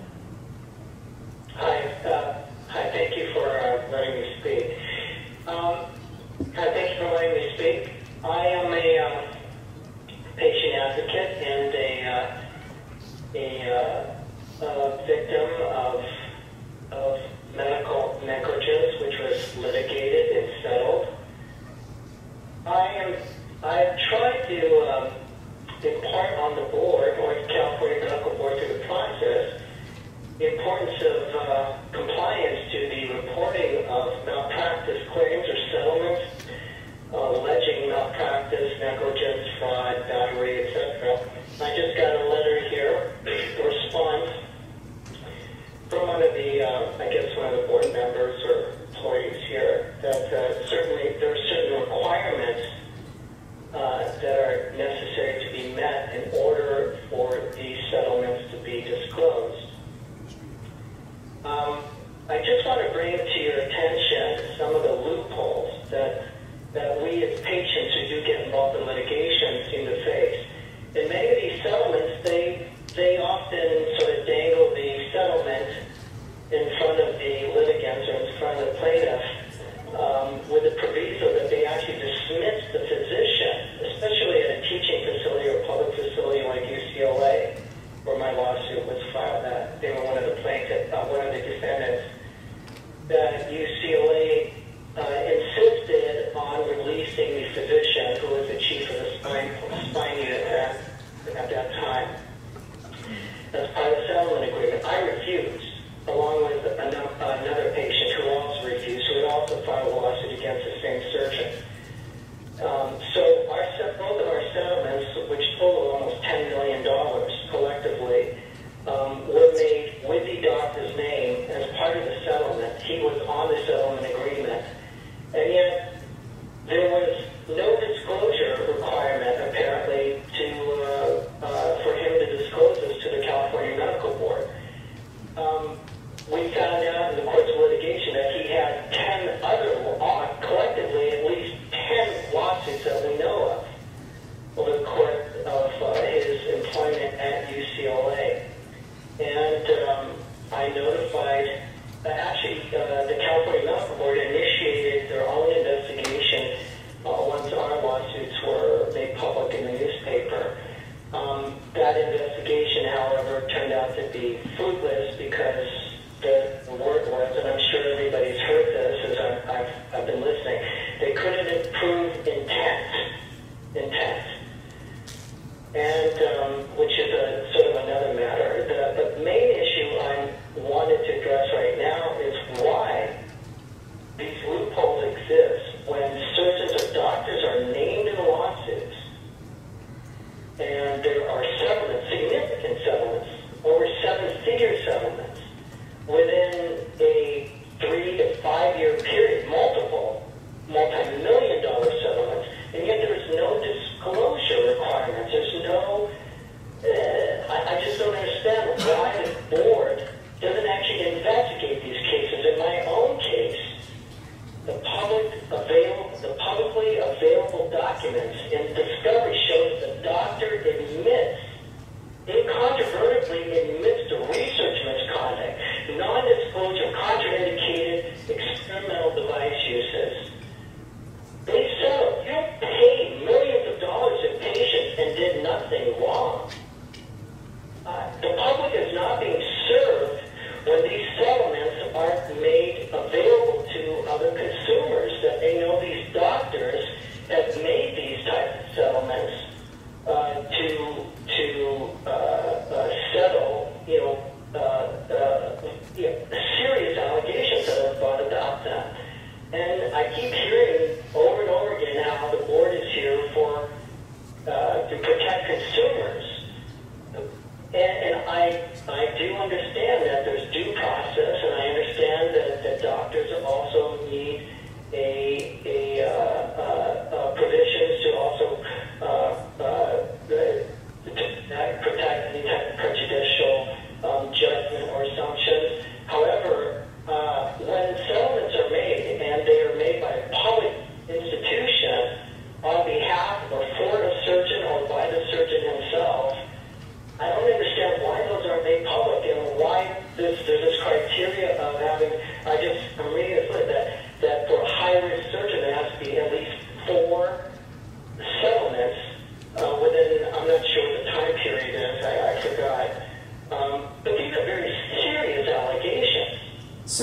have Ms. Webb address one particular issue that you have raised. Thank you.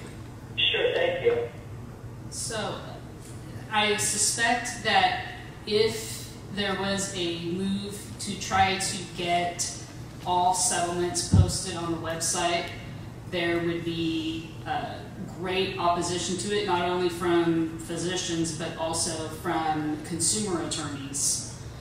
And it could make cases very, very difficult to resolve, more likely to go to hearing.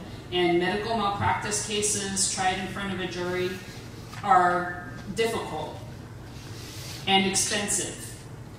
And so there's potential unintended consequences if you move to have every settlement posted that you have to factor into the decision to do that. It could make it so that victims have an even harder time getting compensated for their injuries. That is balanced with if someone has reached the point where they have reached 3 or 4 settlements within a 5-year period, there is something very serious going on that should be posted that's weighing against the difficulty it can pose for reaching settlements in the future. And then if they have 10 or more, it's public but not posted unless there's, if they have 3 or 4 within a 10-year period, it's public but not posted unless it's within that 5-year period. And this is, that's part of the lawmaking process. This doctor had 3 settlements totaling $11 million.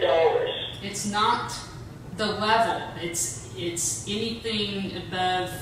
It's $30,000 or more. But the money, the amount of money, should convey how severe and how serious the allegations must have been and the merits of those allegations against the surgeons. You don't pay someone 7 figures or multiple 7 figures for something trivial. It just doesn't happen. Especially a public-funded institution like UCLA. I don't want to harm UCLA. I absolutely believe with all my heart that this surgeon continues to this day. I refuse to sign a confidentiality agreement, and they still settle. Right, and there should not be a gag clause in any settlement preventing a person from talking to the board about this. If that appears in any malpractice settlement, that is a violation. And please send it to the board. Now that's different than a confidentiality clause. Right. Yes. And there's no settlement agreement, no confidentiality clause that prohibits discussing matters of something potentially unlawful, unethical with a government, a regulatory agency. You are, from what I understand, you are absolutely correct. Next caller. Thank you, Susan Lawrence. Your line is open. Thank you. Just a quick question. Is this meeting broadcast to the public, or is it just within us? It's available for anybody who's on the phone line. Is it will be available online later? Yes, it will. It's on my Facebook Live right now, and I'm recording it on videotape. Okay, that affects what I might say. I am the victim of a clear case of surgical battery. It was many extreme departments from normal care. It's clear and evident. I went to my story by now. I went to a orchard by time referred by my physician at the time for a breast reduction that I've been told to get for 25 years. surgery. It's one, it's for the lifetime breast, and I did surgery. When you go to a plastic surgeon, in California at least, the only place I've been, they try to tell you to get other things. And, you know, these guys are board certified, and I was referred to their nice offices. Now, I work in a field where I taught anatomy, I know the body, I work with movement of the body, and I had all the right questions, and I was lied to repeatedly. The point is, there's a lot of things that were, my case was not, the surgeon that did me is here and imminent danger to the public. There's a lot of women that I know that have been harmed by him. They haven't come to the board. They haven't been able to get lawyers. And when you talk about plastic surgery, you've got a public bias. You think when victims have it bad, when someone hears that you got hurt by a plastic surgeon, I couldn't understand it. It was like, you mean they hate me because I had pain from my breast? That's what I was saying to the lawyer. Is that juries will speak to. And that's not the right thing to hear. I've been housebound for 7 years. Like I said, not only have trouble swallowing because the man took so much tissue I could do as be worked out for hours a day. I had some loose skin. And you know what? I was a massage therapist for over 25 years. I'll tell you what, a lot of people have loose skin. And that doesn't give the surgeon a right. You're giving them carte blanche. My face is unrecognizable to what it was before. I sent videos to the medical board. 63% of my body, 63%. They say in their own literature that you shouldn't work on more than 30%. And me being a natural person, what I kept saying to this guy was, do the least. And what's my point is that there's several doctors that send you things saying, you know, I'm not emphasizing disability for physical reasons. At first, because surgeons who harmed me, what did immediately went into denial defense mode. And he said that I had fixed tactician disorder. And I don't know how to explain what that feels like. Come out with a body part and to have the guy start saying that you're crazy. This guy should not be working. He perjured himself in court. And I had the entire, almost the entire transcript, and I got the transcript reimbursement fund. So whatever your excuse is that you didn't have enough evidence, it's not true. It's fine. Now, my first lawyer didn't work on my case. Why do I have to call 200 lawyers? And I can barely walk. I called 200 lawyers, and you know what most of them said? It's just LIFA, and then it went into, well, I made good income, and some people were talking about this being like $1 million case. But then, you know, if you were with plastic surgeons, they coming back to fire things. They're not going to like you just because of that. Somehow, sexual assault is taken, sexual assault is terrible. I mean, it hurts, but I don't understand why surgical battery is any less. Surgical battery is a conversation we need to have, and the experts that you're using for your plastic surgery cases are also likely harming other people. Removing adipose cells is harmful long term. I've got research scientists and other doctors in other countries that are listening to a research case in Iowa. I had a research scientist send me, he said, I found this is the best stuff I found online, and sent me my paper. Now, after I was harmed by the surgeon, it's sort of like I have to be written notes while I was listening. So I have trouble swallowing. I'm not going to listen my whole life because of this. My health is extremely, compromised. So, then the gentleman before me, I understand he's talking about the 16 and 6 payouts, meaning that there's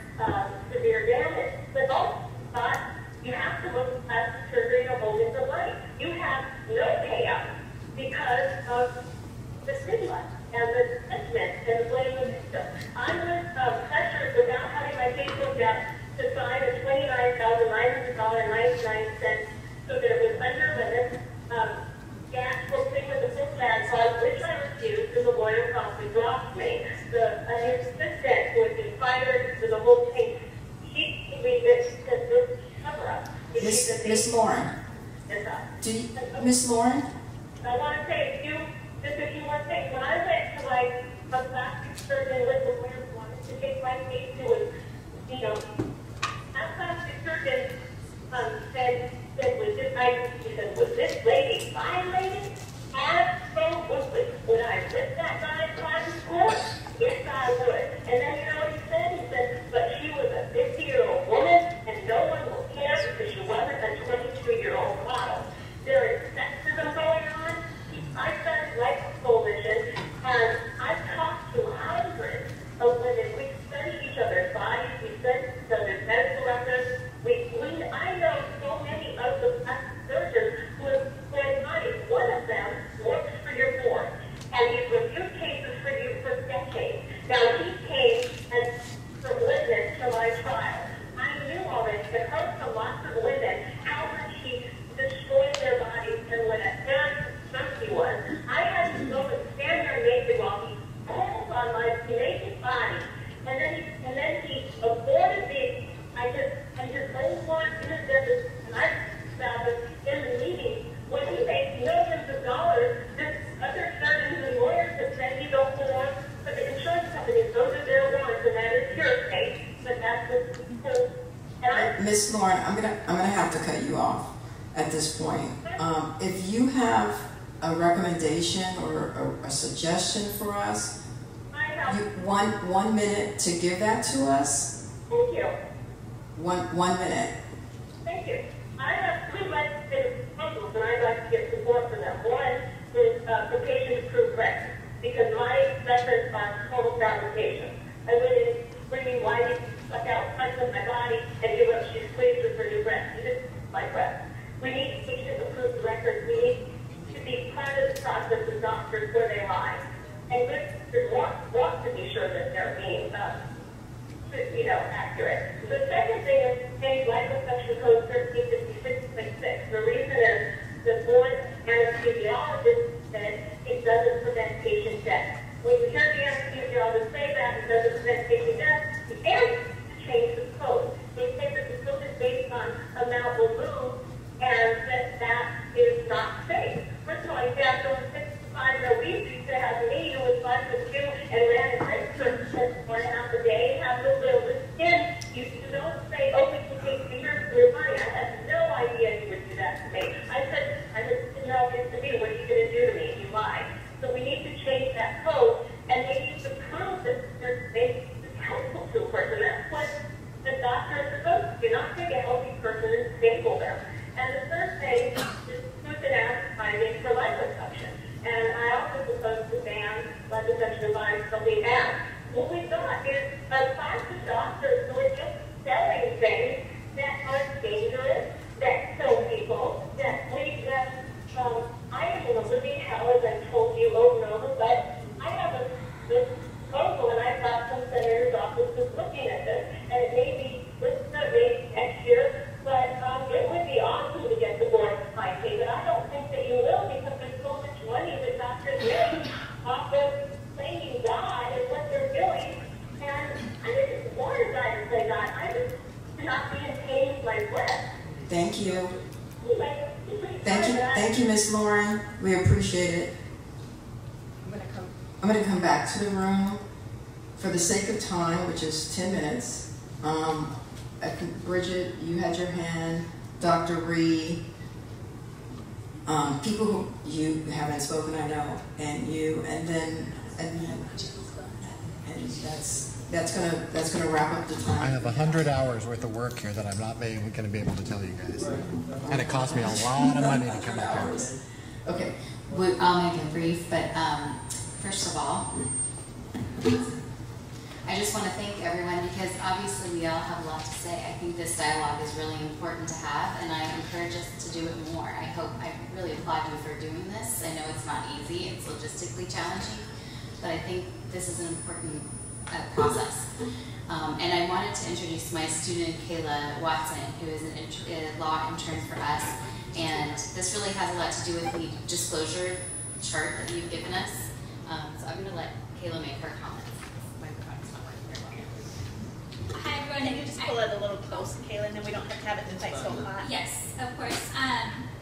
This seems really small in the perspective of everything that everyone's been talking about today, but for the past year or so, Bridget and the clinic at the University of San Diego and I have been working on trying to have Breeze more technology accessible to people's everyday lives. So I know the medical board has their app and the Breeze profile, but a lot of people don't know that those exist and they don't know where to find that information or what it means. And talking to Carlos and other people at the board who have been really helpful in these conversations, we've learned that physicians can actually make a unique link to their Breeze profile if they choose to.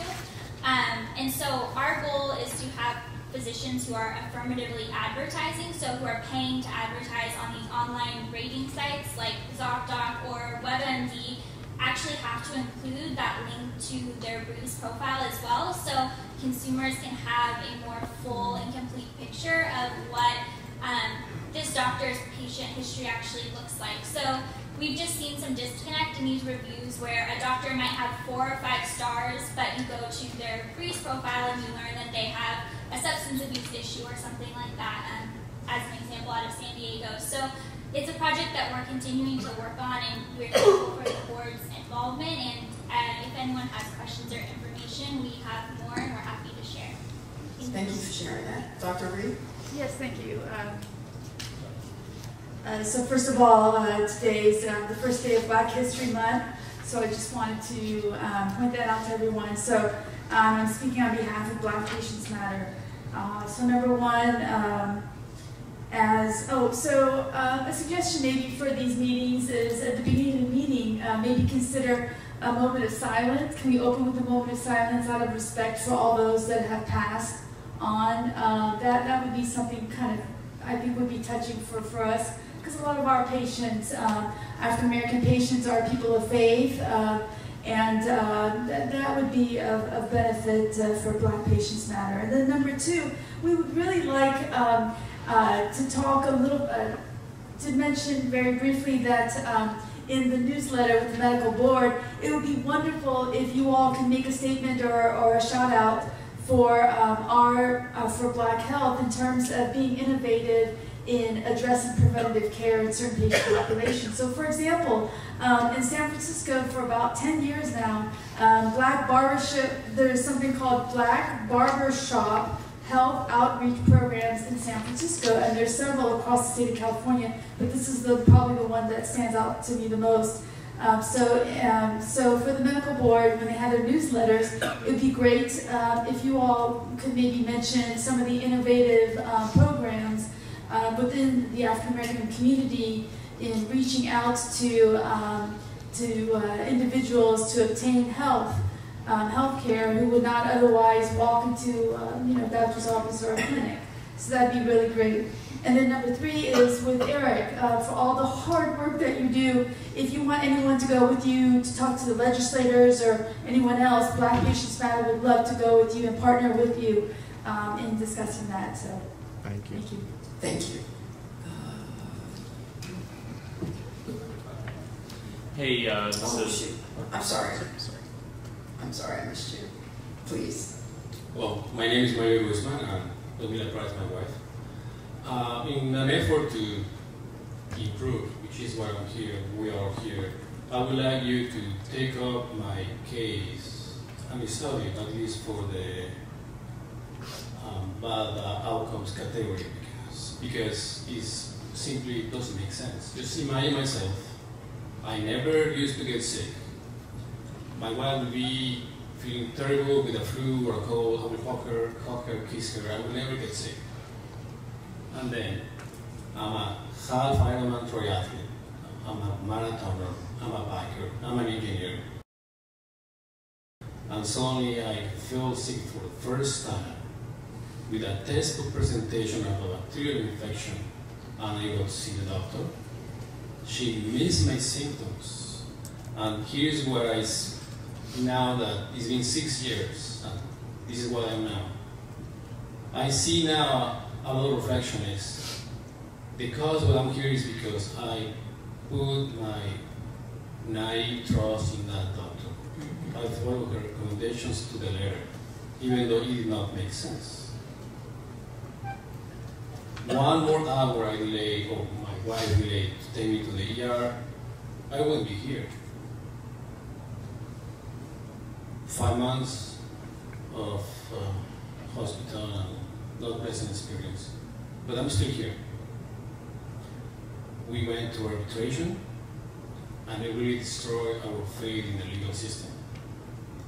Because besides what my wife said about this female terrible doctor that caused me harm, the defendants, their witnesses, you could tell like character, they were lying. But we couldn't contest that. So they were good liars and we couldn't prove causation. And then, as you can see what happened with the medical board, you know that case, that side. But it's simply put, I'm an engineer. It doesn't make sense. A healthy 42-year-old man goes to the doctor for the first time and is a diligent patient. I follow the recommendations of the doctor to the letter. I ended up like this. Doesn't make sense. Simply put, doesn't make sense. How come it happened? And given that it happened, she's practicing her very way. I am not the only patient that has complained about her. I might be the worst case that I know of, but I'm not the only one. How come in my case, it didn't result in any disciplinary action whatsoever? So I really encourage you to study my case. Okay. In that regard, we are very lucky. My case is fully documented. Everything was documented. Thank you. Thank you. We're going to do that. That was actually a good suggestion. If you can reach, you need to reach those, please do. Okay, thank you. Is there enough time for both of us? Or? Yes. Doctor, yeah, we kind of have a tight timeline. We have a flight we have to take. We have to be there in 35 minutes. Good planning. Well, I just had a couple comments. One was going back to the idea of the patient liaison. That whole thing, I just think maybe it's something to think about. Something I mentioned this morning, maybe about putting together some kind of site so that wherever anything is actioned in a case, that people have access, every party has access to it in the name of transparency and making people feel that they're not kept in the dark. And it's a very easy thing to do. There's other government sites, like I mentioned, the Patent and Trademark Office, they're so good at that. Every time any action is taken, and then, you know, unfortunately, it will show too that sometimes things are really slow, but you'll know that nothing's happened if nothing's happened. You don't, you know, you're not, at least you're aware. And then the other thing, I wanted to ask you a question while I have you. Would you be open to supporting legislation about a requirement to report over a certain amount of money that comes from drug and device companies when a doctor, so say, like, I'm just making this arbitrary, like, over $15,000 if a doctor receives from a certain device or drug company, that it has to be publicly reported, rather than now it's a moral obligation, it's not a legal obligation. Every code of ethics that you sign, or as a doctor, they all include that. But we have supported a similar bill in the past. It was the McGuire bill. It ended up dying, but we did support it. Oh, really? I don't know if it's exactly the same as what you're thinking, but it was kind of like opening up to the public and making it public what kind of money the doctors accepting from pharmaceutical companies. So that is something we supported. We actually testified for Senator Wires office, but it just unfortunately didn't make it. Yeah, because I mean, in the name of informed consent, you can't really have that unless you know what's going on. Excuse me? I don't think it had works. We supported it. Others didn't. Yeah, I mean, there was obviously any bills like that, you're going to have people that you're not people on both sides.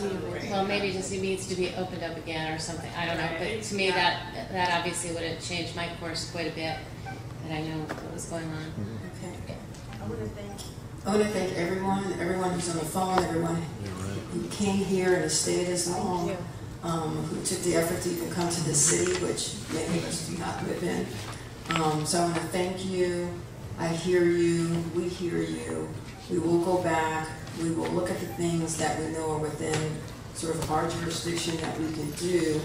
But I think since you did report that, Eric, that for you to go back and, as Ms. Kirschmeyer and Ms. Webb had spoke along the course of that presentation, there were particular things that they said, which there are things you guys can do.